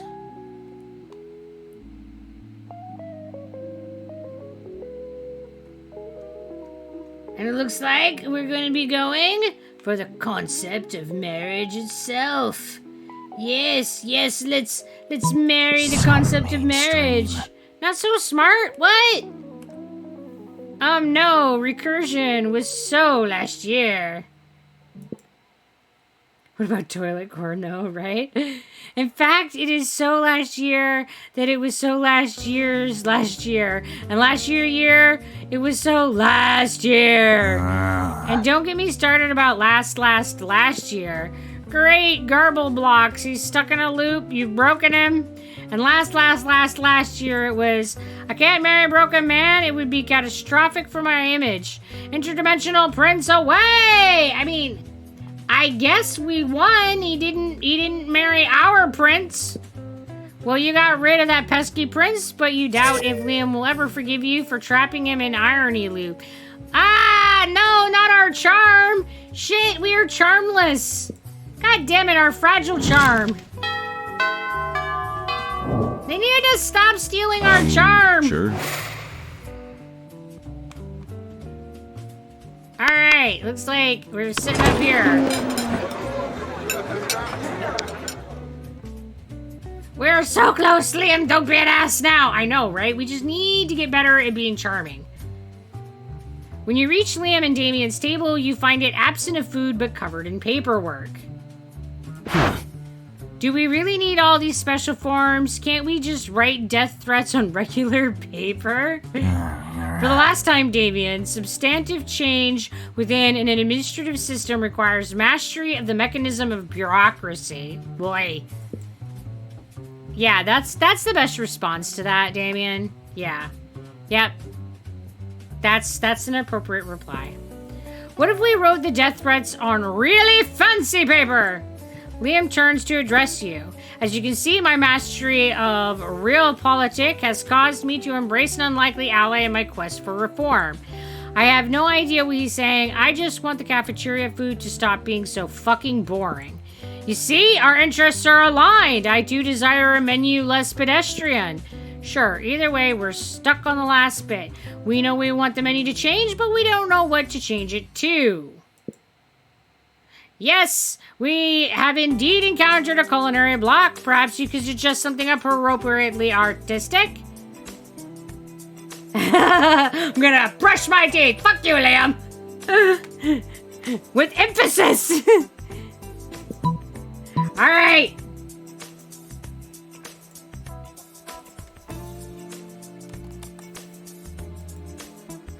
How should they appeal for change?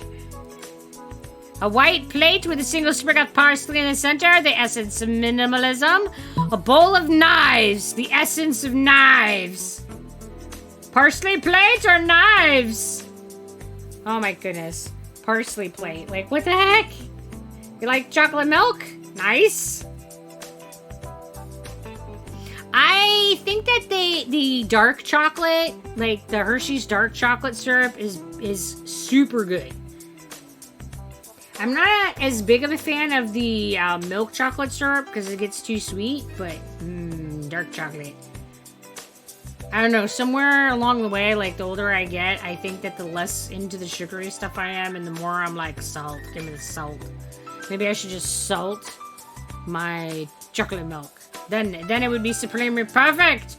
God damn it, we're at a tie again. What are you guys doing to me? Stop it! Alright, looks like 1. Looks like 1-1. Alright, 1-1. Oh, look, we got a little heart. That's a good sign, right? That means he loves us, right? Yeah. That's it! What's it? So authentic. Don't you see, Damien is a bold commentary on the emptiness of consumption. Really? It sounds like a plate with a leaf on it. Oh, you'll never understand, but like, why even have a leaf on the plate if you're trying to be so minimalistic? My God, you're right. Why even have a plate? Why have anything at all? That's it, our new menu item. Nothing. The school receives Liam's petition. From now on, the lunch line will include 1 empty tray. A great victory for artistic expression. Oh, I bet Damien loves that. That's super tasty. That's the best menu edition ever. All right, we gotta try to get our like charm up.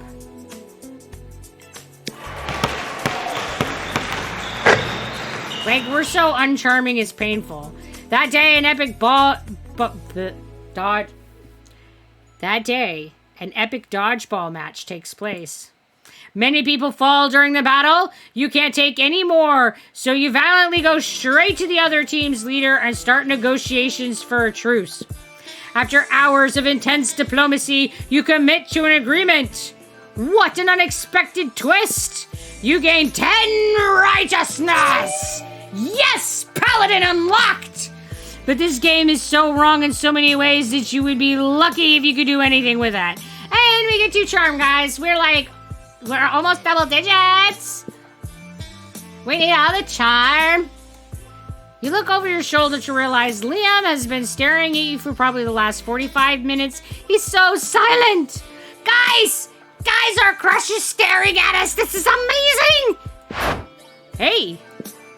I was just wondering if you would like to perhaps sit next to me in a large darkened room while silently passing judgment on a popular film. Oh, he's asking us on a date? And afterwards we could adjourn possibly to an eating establishment where I can watch and take artistic photos as you consume calories. Movie night! Oh my gosh, guys, look at him blush. He's asking us out. We're winning! Well, of course you would. You'd absolutely love to. Yes. Oh, boy. Are you two going on a date? Fuck you, Tiger Boy. I know somehow your intrusion is sabotaging my efforts. Yes, fuck up Tiber Tubs. What? No, what are you even doing here? Eavesdropping. Yeah, we're busy. But what do you mean it isn't a date? Are you asking Butch out to dinner and a movie? I am not asking out anyone, and it is not a date. Dating is a cheesy, cliched artifact of heteronormative monogamic culture. Oh, Jesus. Dick and Hole got together, first lesson of Yowie, and no tigers are included. Well, if it's not a date, what is it? Listen, asshole. Damn, coach, if you can't convince Liam this isn't a date, he may not go out with you at all. You think fast and tell them. Okay, guys. What is our date not? How is our date not a date? What do we say? We gotta rescue this. We gotta slay the tiger and save our date. It's not a date. It's a date, wink. It's performance art. Liam forgot to tell you. We'll be wearing duck costumes the whole time. Series of freak. I don't know. I think that we should wear duck costumes.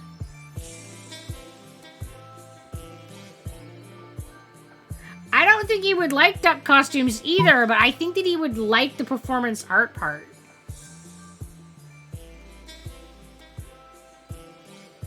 Ah!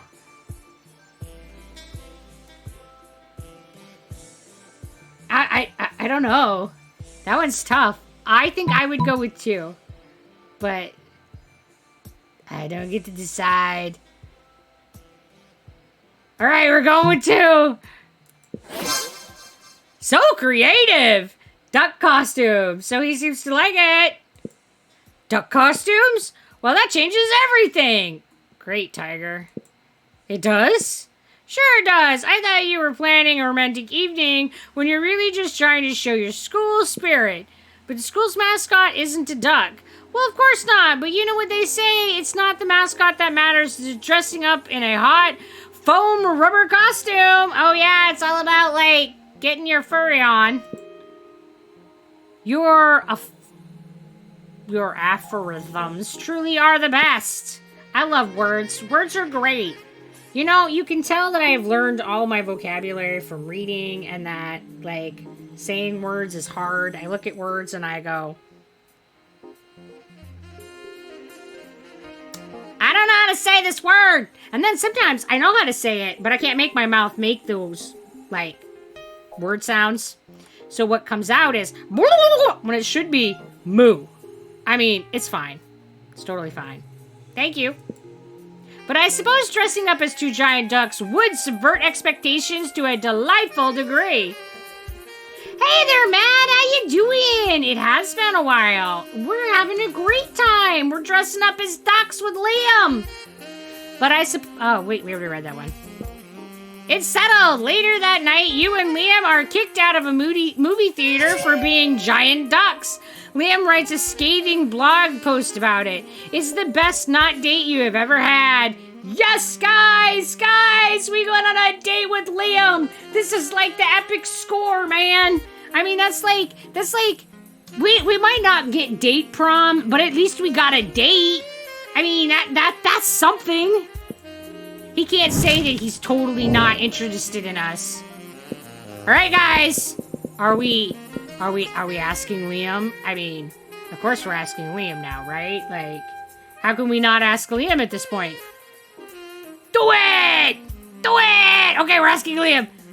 Oh, hey. Okay. Liam, you wanna, like, go to the prom with me? We don't have to snuggle. It's fine. Sure. You finally pluck up your courage and you ask your beloved to go to the monster prom with you. You and me? Psh. No! I'd rather go to prom with a bag full of garbage as my date. No, Liam, but we just ducked together. You and me, we were ducking. Blah, blah, blah, blah. We were ducking. How dare you? We were ducking. Yeah, exactly. Listen, you undead fuck. How ironic. Wait! That'd be so disruptive. Wait. Thanks for the insight.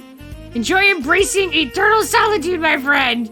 He's gonna go as a date with trash. Now, if you'll excuse me, I have a bag full of garbage to cart.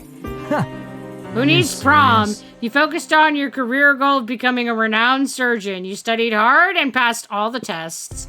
Unfortunately, no hospital wanted to hire you because it turns out that going to prom with a cool date is an essential requirement to a surgeon's resume. Hey! And so you never got a job, and in the end you became homeless. Don't even dare to think the monster prom isn't important. Of course it's important, and I know that motherfucker, he just totally, he went ducking with us, guys, and rejected us anyway. And we did do things even more right this time. I feel so robbed.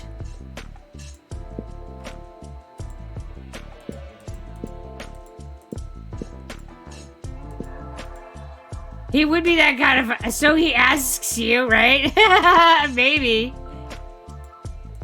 Yeah, I think that we needed more points.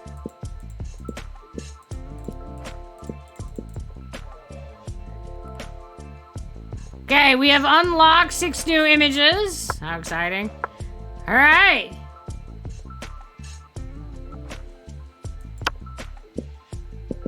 Okay, we only have time for a short game.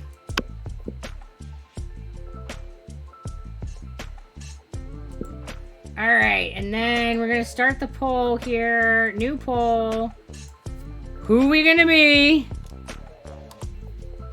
So it's, I don't know, red, green, blue, and yellow are the options. And boop. Get you going on that. Decide who we're gonna be. Back then we were young and unafraid, sometimes reckless, sometimes brilliant, sometimes just stupid, but always willing to live life to the fullest. Dreaming of Liam. We were on a wild journey to discover who we really were. Who are we? Who are we gonna be? So we got like, I don't know, Mr. Slimer Boy here. We got Fiery Chick. We got Green Nude, and we got Frankenstein.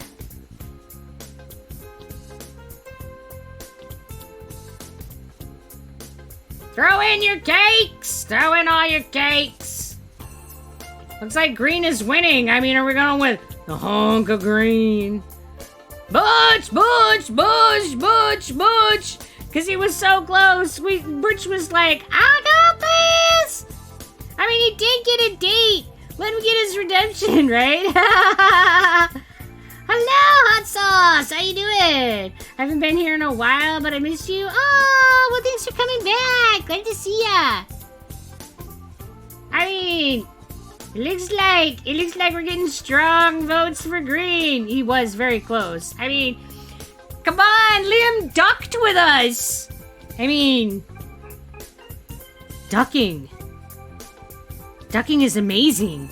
Like, how many people are willing to go ducking with you? I mean, it's not a casual everyday affair. Like, that's commitment. I can't believe that he ducked with us and then didn't prom with us.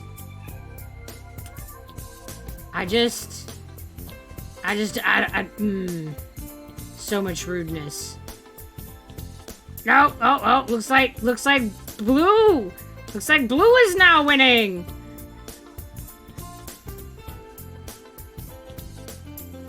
I mean, blue is also dead, so... I mean, maybe he wants to not be Yowie. But he did seem exceptionally interested in Yowie. Like, he was very excited about Yowie. So, maybe that's a thing. Maybe that's a clue that he's, like, more inclined to green than blue? I mean, I don't know. Maybe we can mix them together? I go get more water and someone steals it. Listen, Butch needs redemption. Sirius like, listen, bitches, I'm putting all my cakes on this shit. She's like, I don't care. I have all the cakes. I shall put them on it. I don't even. Oh, ooh. Mic on. I don't even off. know. My mic. We'll have 2 mics. We'll have all the mics. Jimmy Butch. I'm not doing anything else with the 64K. I'm just hanging out. You're like, yes! Emotional damage. I mean, Butch has taken some serious emotional damage. Like, he went ducking and then he got rejected at prom. I mean, if that isn't emotional damage, I don't know what is.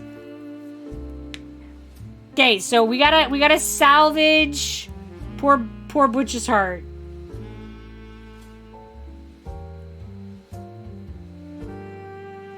I don't know though. There might be like some last minute turnaround for blue. We got a bidding war going on. I feel like this is like one of those cliche casino scenes where you're somebody at the last minute is like all in and they just like push their whole pile. Only instead of like casino chips, it's like this tower of cakes, like zebra cakes, and you're just like, I'm all in! And you're just like shoving them into the pig's face. You're like, yeah. This is the weird shit that happens in my head, guys. I don't know why this is what happens in my head, but this is what happens. You're welcome. Welcome to my head. It's strange in here. I hope you like it. It's definitely looking like okay, this is definitely looking like a bidding war. I mean,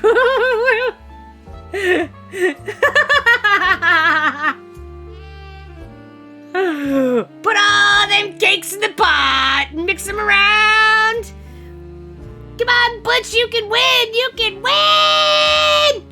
It's for Butch. You can get prom. All right. I mean, I'm not asking. We also have to name him Butch. It's like his name. We can't like vote and then not like have him be Butch again. Butch is gonna get the vampire ass. He's gonna win his snob. And we had yet to experience its ultimate challenge, the Monster Prom. I remember it clearly. 3 weeks were left, and as we fantasized about our dream prom dates, we were all scrambling to catch the attention of one of our 6 most charismatic classmates. Wow, I thought it was Bounty with Cooking Madness. It was Siriusal? Maybe. So we got Miranda, Vanderbilt, 19, a sweet mermaid princess who is as cute as you was genocidal. And then we got Damien LeVay, 21, a fearless demon with a taste for destruction and a love of fire. And then we got Scott Howell, 21, a werewolf athlete who compensated for his rather small brain with a stupidly huge heart. Liam DeLioncourt, who is over 400, a hipster vampire whose standoffish demeanor hid that he was truly a lovable dork. Yay! Polygeist, 22, maybe a party ghost with an insatiable hunger for all the wrong things. What? And Vera Oberlin, 23, a mean self-made gorgon with a merciless sense of business. All right, so it sounds like it is clear that it had to be one of them. I mean, and we're not going to ask who because we know we're hunting Liam. We know.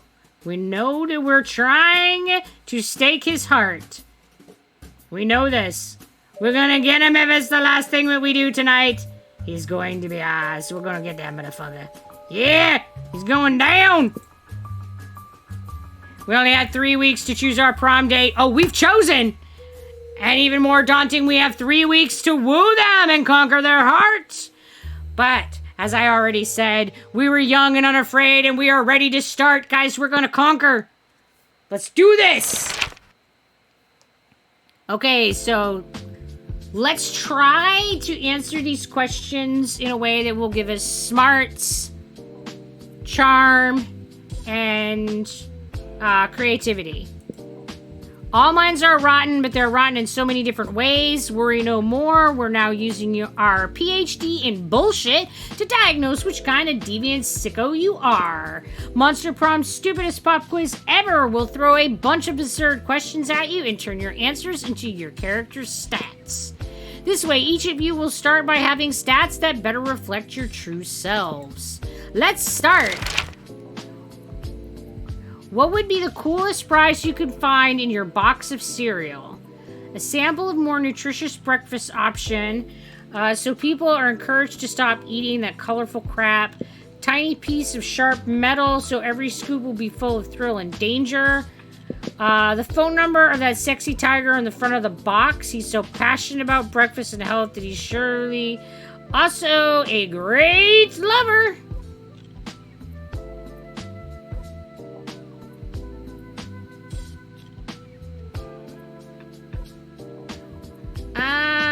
Let's go with the smart. Yes, we got smarts, guys.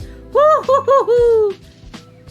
We need like 12 in smart and creativity, and it's not like that I looked it up, and like anything better than 7 in hearts. Interesting. What is your soul emoji? The emoji that speaks the truth of your soul. Caucasian guy with a turban because fuck stereotypes. Snowman because that motherfucker is in the middle of a blizzard and he's fucking smiling. He doesn't give a fuck about blizzard and he has a kick-ass hat. Octopus emoji. Best animal on earth. I know 5 mixed drinks, 3 drug cocktails, and 17 sex positions that involve one or several octopi. Oh, well, I think that we should go with Snowman.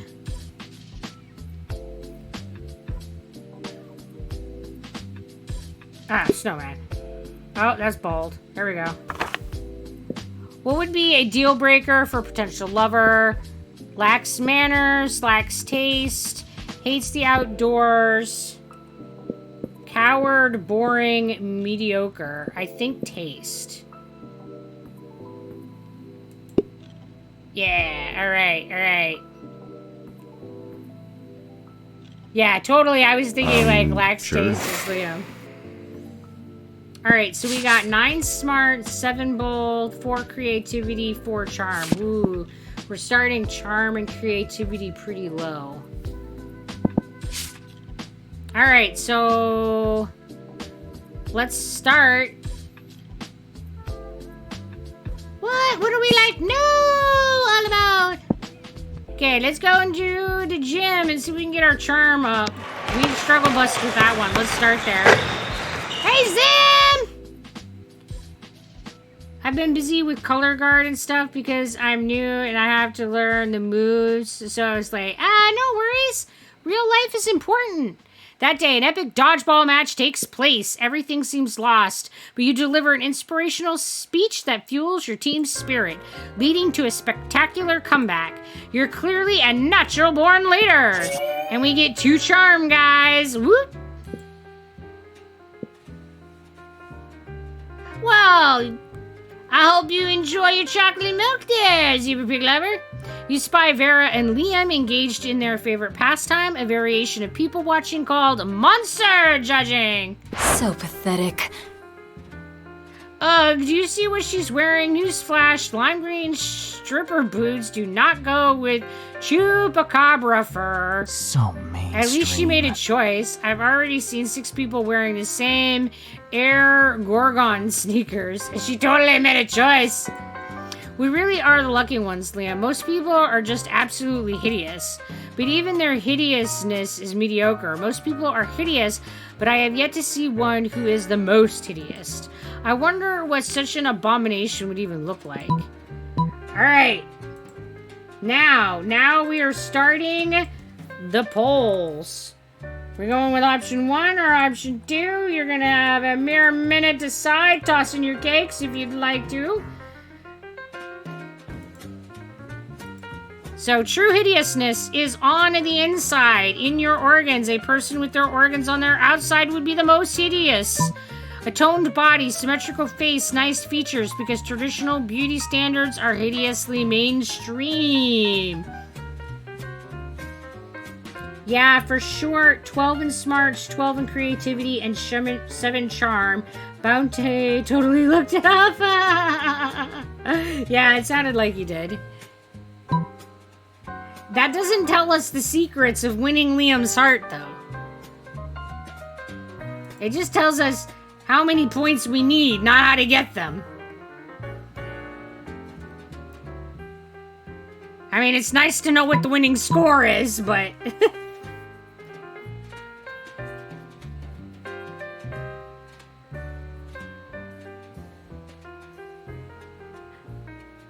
Alright, so we're gonna wear some organs. Not so creative. Okay, sure, but do you know what else organs are besides hideous? Expensive. A person with their organs on the outside would basically be a walking bank account. The majority of a vampire's internal organs are decorative anyway, so I find this entire concept immensely uninteresting. Uninteresting? When we were talking about a potential gold mine? Why, if we could engineer people who grew organs on the outside, they'd be like living, screaming money trees. And enormous profits are anything but hideous. You know what is hideous? People with no understanding of financial gain, like you. Just give up. Oh, you disgust me more than the annoying dick pics I receive daily. Scram before I delete you like I delete all of them. Wow. That got pretty ugly. You lose 2 smarts and a creativity. Wow, that's so... He would prefer avoiding mainstream. Whoa.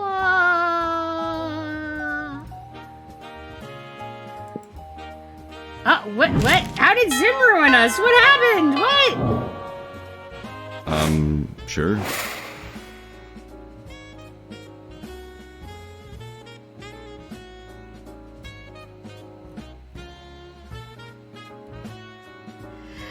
All right, we're gonna. You approach Liam and Vera's table to find them thoughtfully tasting several glasses of wine. This school has literally no rules. Sim was fighting you in the poll and made the wrong vote win. Oh, I wasn't paying attention to who was voting what. Oh, Zim, you're gonna be fighting Siri. She's. Oh, things are gonna get sketchy. Oh, I thought the right one won. Nope. We're gonna get that solved, Liam. You approach Liam and Vera's table to find them thoughtfully tasting several glasses of wine. This school's literally no rules. Wine, that most exclusive of beverages. Even a vampire such as myself cannot resist its class and allure. Do you know a lot about wine then? I'm having dinner with the King of France next week and I could use some pointers. France doesn't have a king anymore. That's what the media wants you to think. So, do you know about wine or not? Alas, in my centuries of living, I have only learned how to look good holding wine, not how to evaluate it. All I know is that I am not drinking another glass of that one. Vera points at a bottle with Polly's toilet wine written on it in permanent marker. What I wouldn't give for an experienced sommelier to help us judge which wine is best. You know nothing about wine, but you are pretty sure that most sommeliers just make stuff up anyway. You suavely recommend. All right, guys.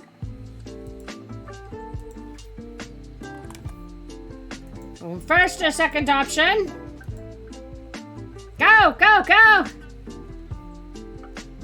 So we got try the sangria. It pairs well with seafood and blood. Or the tannins in this robust Malbec are an elegant way to mask the taste of poison, perfect for diplomatic missions. Yes, yes.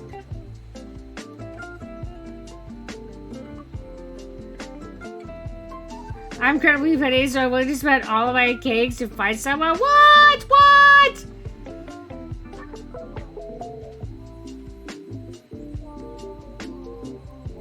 Sam, we've been trying all night. Please don't ruin it.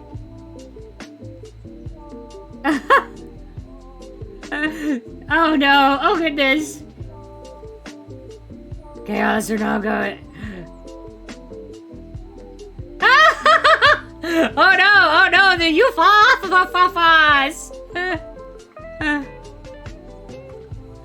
Yep. Siri's definitely escalated this, man. She's so invested in Liam. You know, the pronounced sweetness and citrus flavors would go well with an unholy blood meal. I've always tried to pair Pointe Noire with blood, but you know, because noir means dark, like my soul. And I always avoided sangria because the little bits of fruit in it made it seem inauthentic. But I suppose the clue is in the title, isn't it? This truly is a new dawn for sanguine cuisine. Well, not dawn per se, but let's say a new dusk. Yes, a new dusk for sanguine cuisine. As someone who does not literally drink blood, I am afraid I can't share your enthusiasm.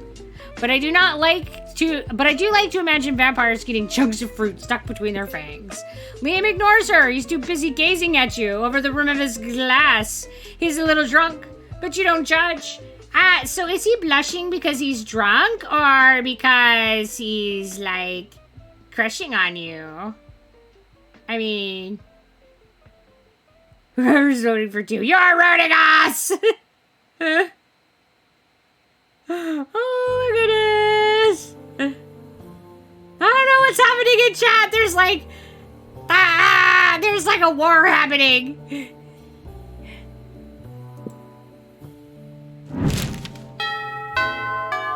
It's a war over Liam. I don't know what happened. Sure. All right, so we've got charm. I think we need to do charm one more time in order to get enough. So let's go back to the gym again. Commander went crazy. Been a bad thing going, and people are trying to ruin it. I still have to follow her rules, so no problem. I'm so conflicted because I love chaos, but I want Butch to end up with Liam. It's for love. That day, an epic dodgeball match takes place. The match is so intense and both teams are so into it that you decide to raise the stakes by betting part of your charm against part of the other team's leader's charm.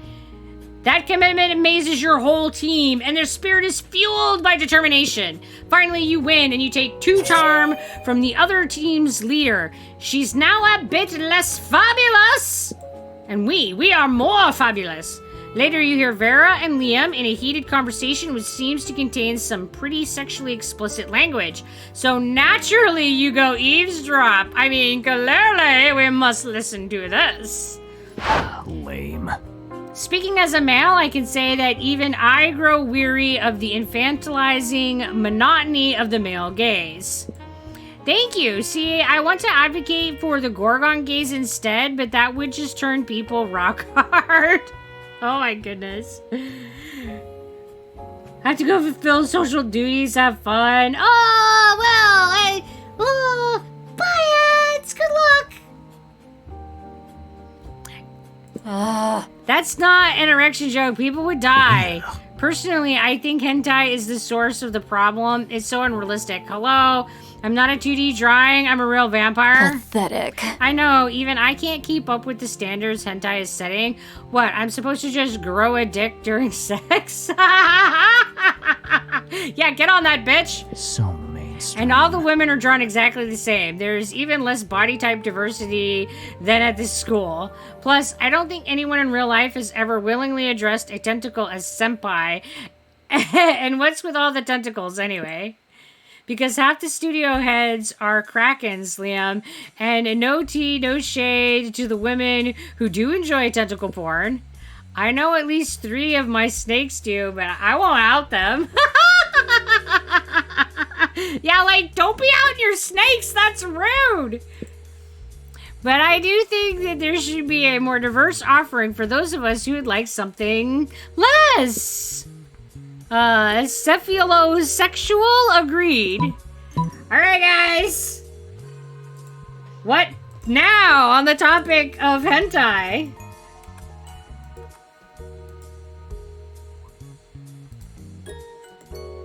Hentai should be more artistic, redrawn explicit scenes in the style of great artists such as Picasso and Magritte. Don't send a mystic kraken to do a feminine gorgon's job. You should open your own hentai studio. I can talk, guys. Words are hard. All the words are hard. My mouth is broken. It was broken before I started, so in trouble.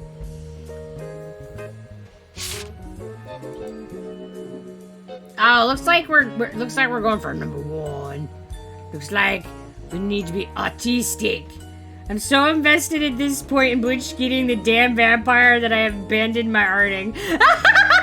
You're like, Butch, you must have the prom date. You must win. You must find true love. All right, so number 1. Pathetic. You don't really get misogyny, do you? The problem is the narrative, not the art style. If I filmed myself drugging you and stealing your organs, but put a classy momentgram filter on it, would that be better? And why defile great art by adding tentacles to it? There's being subversive, and then there's simply being vulgar. You're a failure. You might as well just doodle some dicks on Mona Lisa and call that hentai. Whoa! Do you want to? Goodbye. Might as well. It won't solve hentai, but it's better than talking to this creep. Burn! Oh no! Guys, we lost smarts and creativity! You're the chosen one! Butch Giga Chad! He liked it though. He did get a heart. I don't know why we lost we can't earn it back. We did get a heart for him. And you do have to get some hearts. So there's that. I mean, so maybe it was still a win. We have time. We're still Sure. early in the week. Alright, so I think we have enough charm. So we are definitely hurting on creativity. So let's go to the auditorium. I don't see anywhere that it tells us how many hearts we have with the character. That, I believe, is a hidden stat.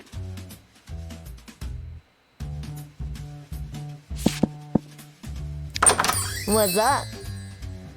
Ah, shit. She's here. I didn't pay attention to that she was here. Why would you study and prepare for your future when you can come here and buy some weird shit instead? Am I right? We're too poor for most of this.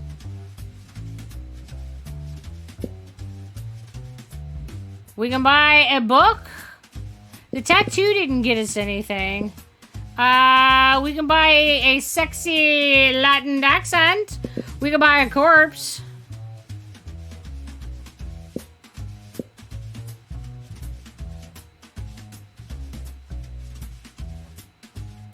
Yeah, we're not getting any creativity out of this, but maybe we can get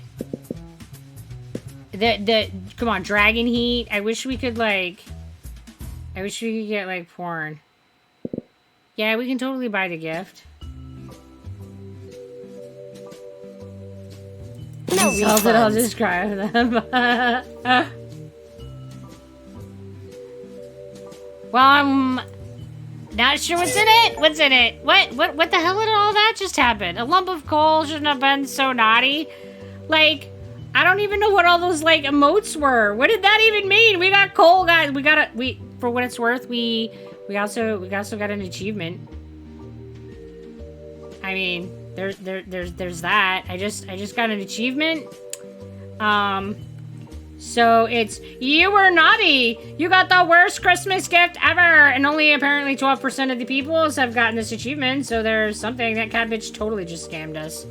That absolutely just happened. We don't have enough time to restart. Sure. We have like no stats. What?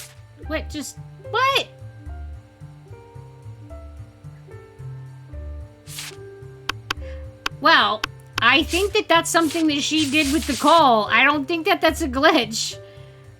I think that's the coal. I think that we just, like, bought coal and got screwed with it. Oh! Yeah, it's like, no, I think the coal just fucked us sideways. That's what all the emojis are. Yep, because they all just, like, dumped down on there, and now we've got, like, no shit. We lost all our shit, guys. Ah! So, yeah, we're gonna have a hard time salvaging this, gosh, train wreck. And we don't have enough time to recover anything high enough, let alone all three. I don't think so either, but... rip, but just saving the dignity and not ask at the end. You find Polly and Liam not eating as usual, you know, because they're undead. You know, the food in this cafeteria really is atrocious. It's hardly even worthy of your moment-gram. Haha, what? I don't even eat the food. See, this is exactly what I mean. We can do so much better than these subpar culinary abortions. Oh, I see what you mean. You mean the two of us should have a cook-off. What? No. Did you say something? I'm not listening because I'm so psyched about this cook-off. At no point did I agree to... I've got a huge advantage, though, because I've cooked so many drugs. Oh, you think I've got the advantage, huh? I've been alive for centuries of culinary history. It's on! The two of them dash into the kitchen, ignoring all rules of law, school, and common decency as they commence cooking. Two celebrity chef judges appear to critique the challengers. I think they're both equally horrible, says the cruel British judge. I think they're both equally marvelous, says the overly nice British judge. Both judges turn to you. What do you think, tiebreaker judge? Whose meal truly is the cat's pajamas? I mean, whose meal are we voting for at this point? Like, does it even matter? Well, I'll give you guys the power to decide. Where's this sinking ship gonna go now? Like, we were sunk by a rock, man. Fuck Liam, right? I mean, I thought that's what we were aiming for, but we definitely are failing in this department. I think that no fucking will be happening. And his fucking cooking.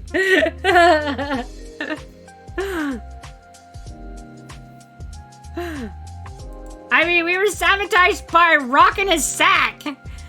A sack of coal. We've been robbed. I mean, of all of our shit. Such a brutal. The cat lady shot a coal cannon ball into our ship, bro. I mean, it really did. Our ship is damn sunk. I feel like we did a really good run last time. And we came so close. And, like, this is, like, the worst of the three. Like, we rebounded with, like, shit-tastic spectacular. Liam's, because I think that glass jar of fresh human blood really goes with the parsley he sprinkled on top. Ha! In your face, Wolfgang Suck! That would be a better name for Scott. I'm not even a wolf. As a matter of fact, that would be a better name for you. Oh, what? Because I'm a vampire? Whoa, that would totally make sense. No, I just meant because you suck. Well, this sucker just wowed the judges with my blood tartare. It's raw, organic, free-range blood, unethically sourced from a local terrified human. And that parsley farm to table, or rather farm to blood. I threw it in the blood. I liked the color. Actually, it's well known that nobody knows what parsley tastes like. Need to draw a prom photo of Liam and Butch to do him justice? I agree. If you do it, we gotta see it in Discord, man. And you probably never will, because you're certainly not drinking any of that concoction. You tell Liam his prize for winning the cook-off is eating lunch alone with you. Slurp, slurp. Oi! We have been brutalized. Sure.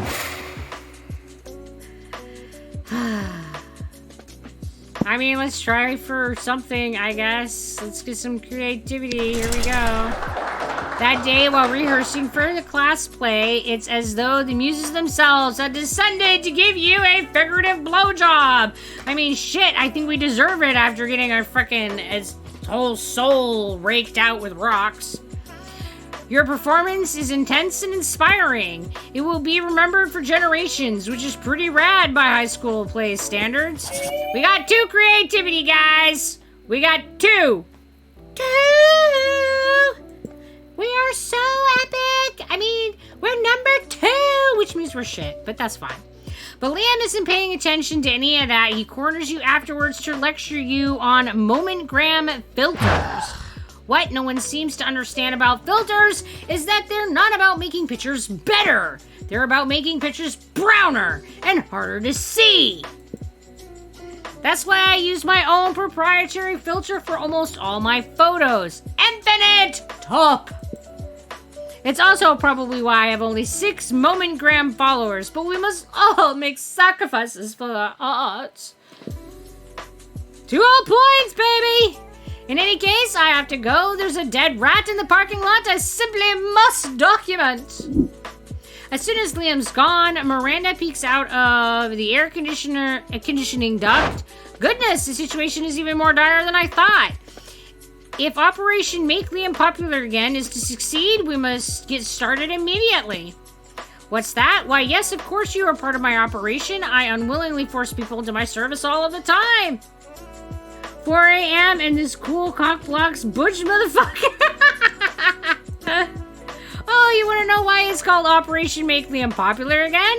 Well, he's been alive for like centuries, right? I'm sure he must have been popular sometime. I'll check the history books later. There's no time now. Phase 1 is getting Liam more momentgram followers. I took the liberty of having my royal spies discover the password to his account so he can give it a total makeover. But what to do? Alright guys, what are we gonna do now that we have all the powers?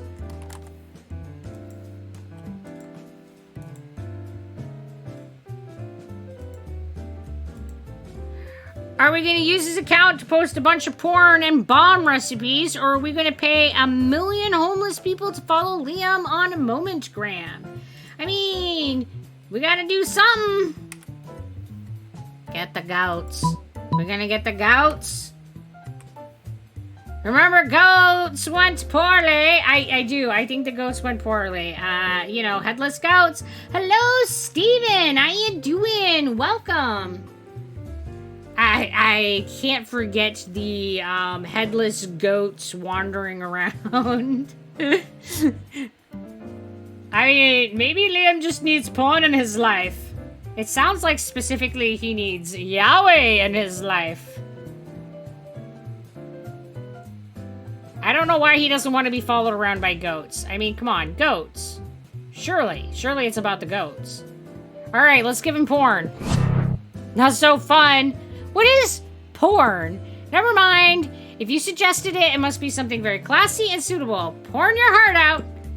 With Miranda's blessing, you two transform Liam's feed into a cavalcade of nice boobs and deadly explosives. All seems to be going well. People are liking his pics in droves. When you see him, Liam being led through the halls in handcuffs. I don't even know what they're talking about. Encouraging acts of violence? I just post pictures of my food under opaque brown filters. It's just figurative violence against the status quo, not actual violence.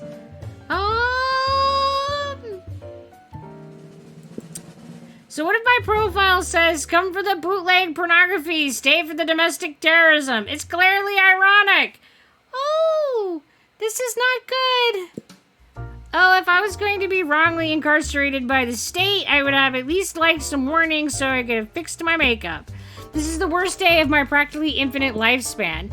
The cops eventually release Liam in exchange for teen fashion advice, but you spend the rest of the week covering your digital tracks. You lose money and creativity. Oh goodness, we're in the negatives. We owe money to the universe, guys. Oh Jesus. The goats were the better option. How are the goats better? Oh my gosh, this is awful.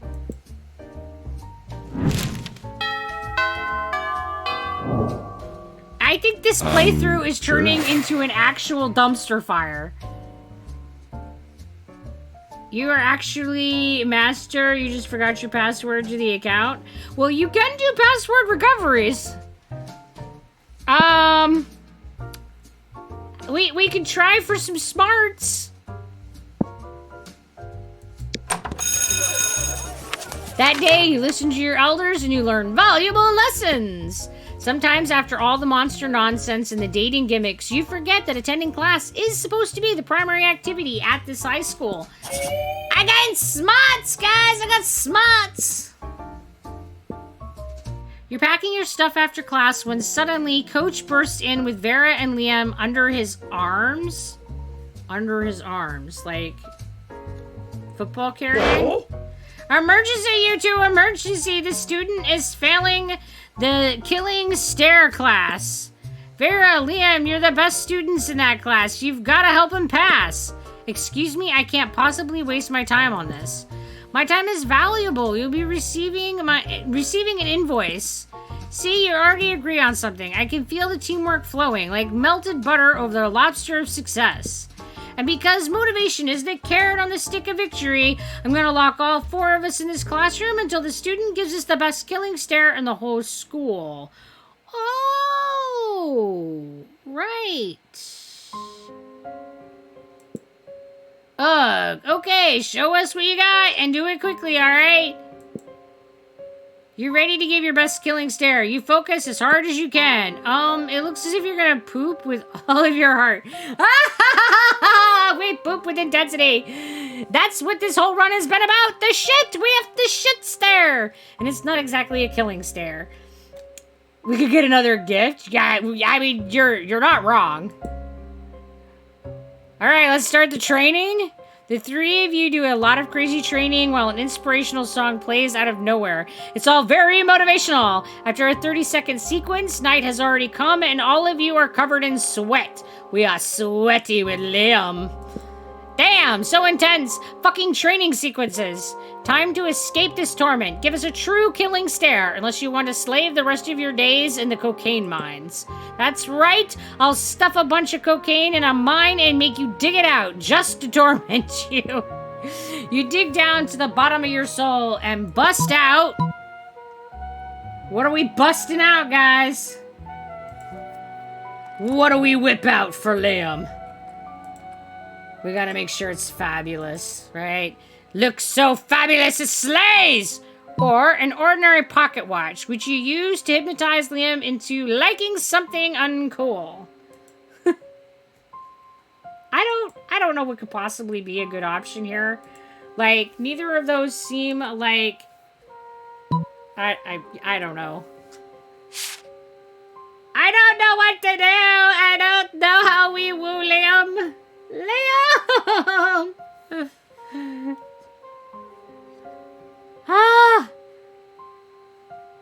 White us, Sloth, what us? Giga Chad for the win! Right? We have to channel our Giga Chad superpowers.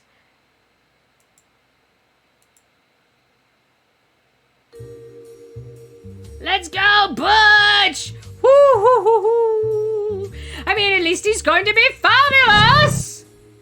Okay, you think you remember how to make a hot face? Just put the eyebrow under the other eyebrow, flip the lips turn ways, refold ears. Are you doing it? I think he's having a stroke. Are you gonna die on us? Does that count, Coach, if he dies? Nope! What if I find this so pathetic that it kills me and I die? Still nope. True success is like the keys to my van. Difficult to find.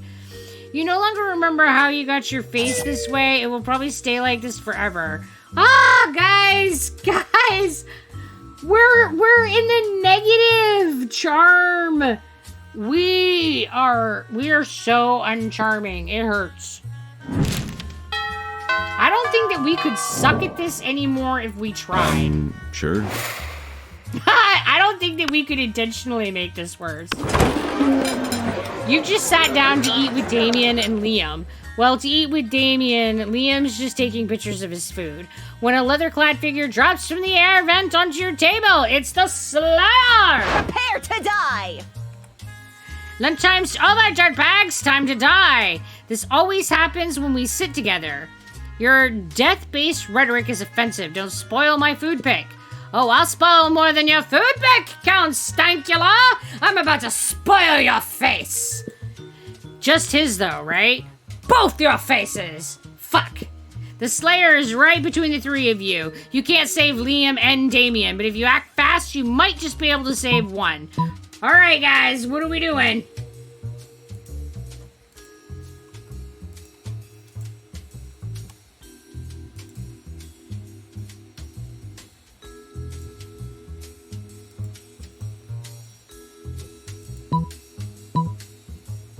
Immobilize Damien with a Lord's Prayer while Liam escapes, or you've been waiting for this moment your whole life. Flip the table for justice! I mean, I'm not sure how flipping the table for justice accomplishes anything, but, you know, justice! I think it's the first one that gives us Liam points. I don't know that there is any way that we could possibly get enough Liam points for anything to matter. Like, we should just get to the end and, like, slink our ass off the stage and just cry and mourn our failures. Oh gosh, it's so bad. We're thwarted by rocks. I can't even.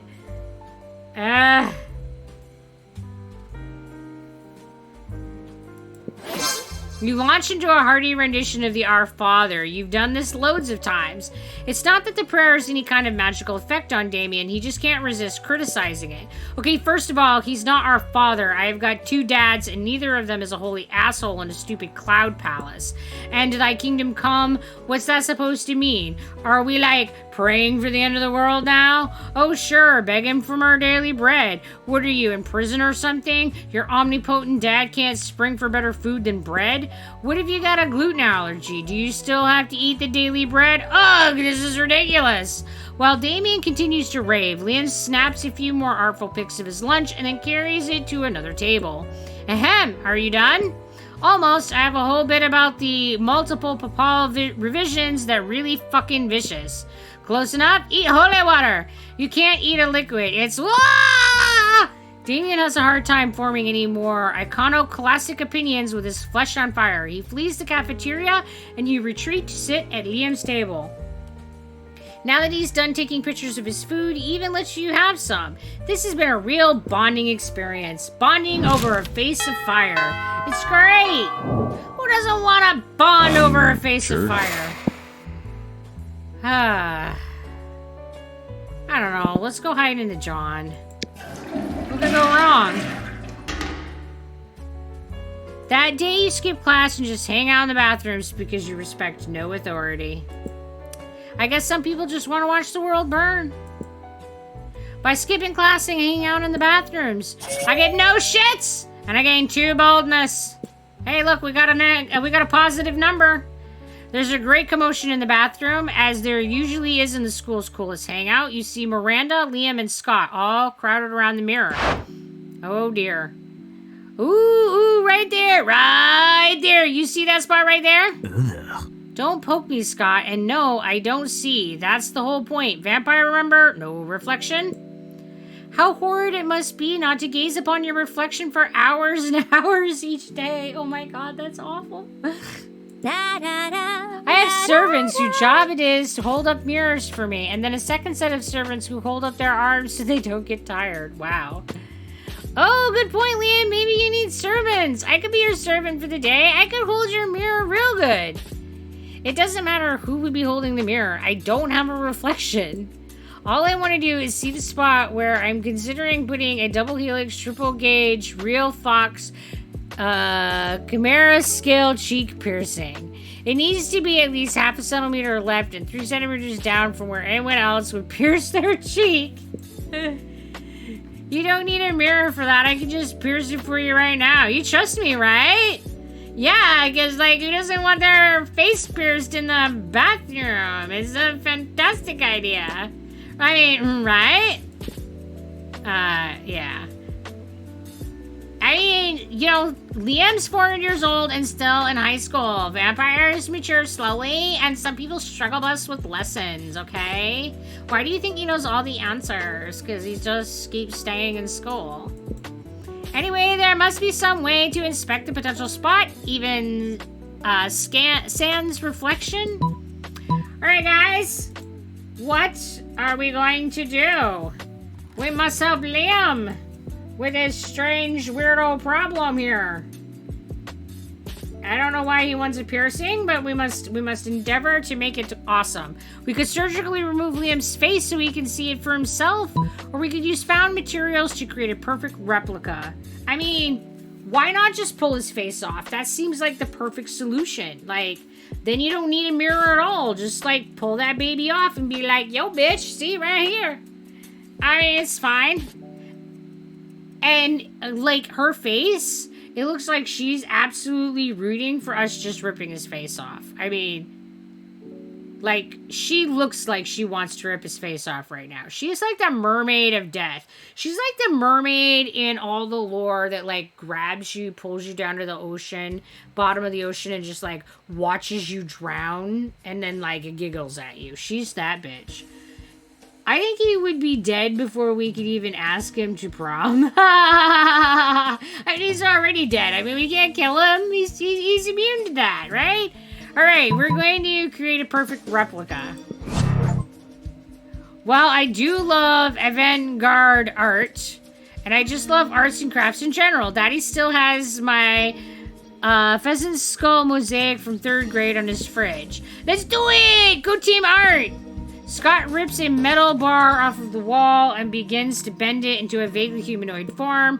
Miranda inserts an absurd amount of gold into the tampon machine and uses her supply to get to work replicating Liam's outfit. Before long, they finished their masterpiece. I may not be able to see my reflection, but I know I don't look like that.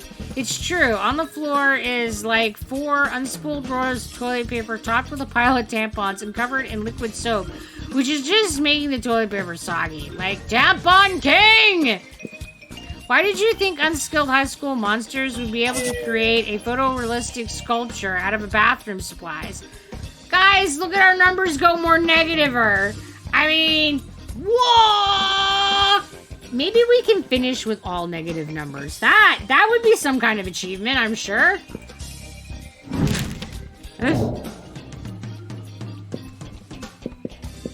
Are we gonna ask him, or are we gonna slink away? How ironic. All right. Do we ask? Yep. Fuck no. Alright guys, what do you think we do?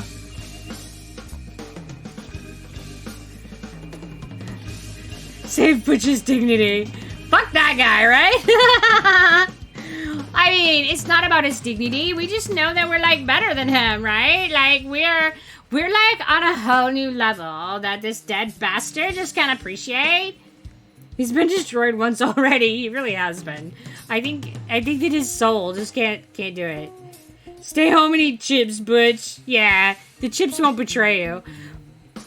Butch is a strong, independent zombie. He can go to prom by himself.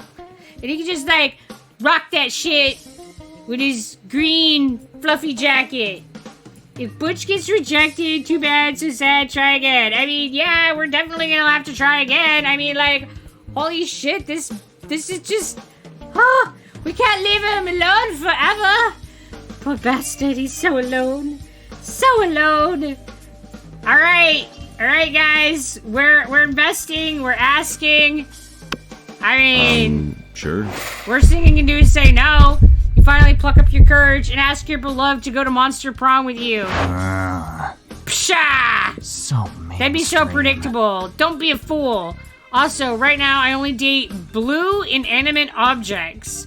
Don't harass me with your narrow mind, and please respect my sexual preferences. Oh, okay. Okay. Can I paint myself blue? The shame of your constant failures was so great that you secluded yourself in your room for years and officially started dating your own pillow. Waffle life forever! Most likely to make Pluto a planet again. Ah, guys. It's not going well. It's not going good at all. It's not going good at all. Those 3 weeks were maybe the most epic and absurd weeks of our lives. I think that the second week was pretty epic and the third week was pretty fucking absurd. Cole, we were thirded with Cole. I mean, we did get to duck with Liam on the second, try around. After the Monster Prom, we kept on living our lives, falling in love, battling for friendship, and learning about who we were and who we could become. And you know what? Like it always does, life happened. And it was wonderful. The game is rigged. Rigged, I tell ya. Liam kept doing art so hard that he eventually evaporated and became the concept of coolness itself. As he left the physical plane, the last thing Liam did was give everyone a condescending look. That seems legit. Miranda got a job being princess of her kingdom, which was actually kind of her job already. Well, you don't see her complaining about it. Polly's drug cooking skills proved useful, and she became a chemist for the pharmaceutical industry. But in her free time, she still cooks the real shit.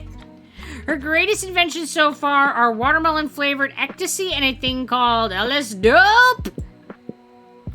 For those 3 weeks, the Monster Prom seemed larger than life, and then it was gone, just like that. The battle for Monster Prom might have ended then, but there were plenty of battles left in that war called youth. But once again, we were young and unafraid, and we were ready to start.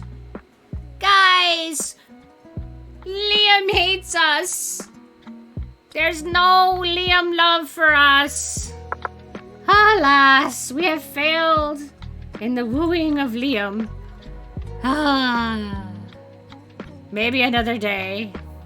Maybe in another lifetime. We shall win Liam's heart.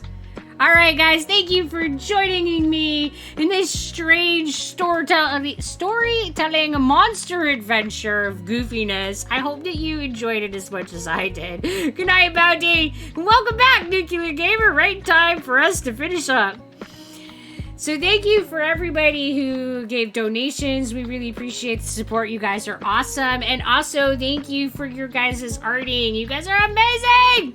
If you go down into the About page, you will see a green dragon. If you click on that, that'll take you to Siri Sulk's page. And she's amazing, so you should go check her out. Go see her arting superpowers. You can also find the More Zebra Pig link. If you click on that, it'll take you to a page that has, like, where I lurk and all the things. You can also see the Buy Me a Coffee link. If you click on that, that will take you over to the coffee shop, which will give you options for ways to support what we're doing here. And if you go over to Discord, which there is a channel in that is called fan art. You can drop fan art into that, And it will be included in this so people can see your awesome superpowers. So yeah, the awesomeness. All right.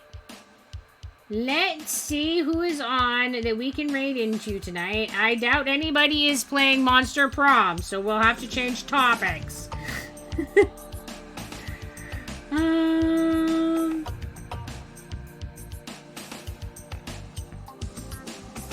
How about we go say hi to Little Monsters? He's playing Raft. That's a cool game. And Little Monsters is fun. So, as always, we're going to go over there and we're going to throw 3 or 4 Doritos and make him feel awesome through the power of snacks.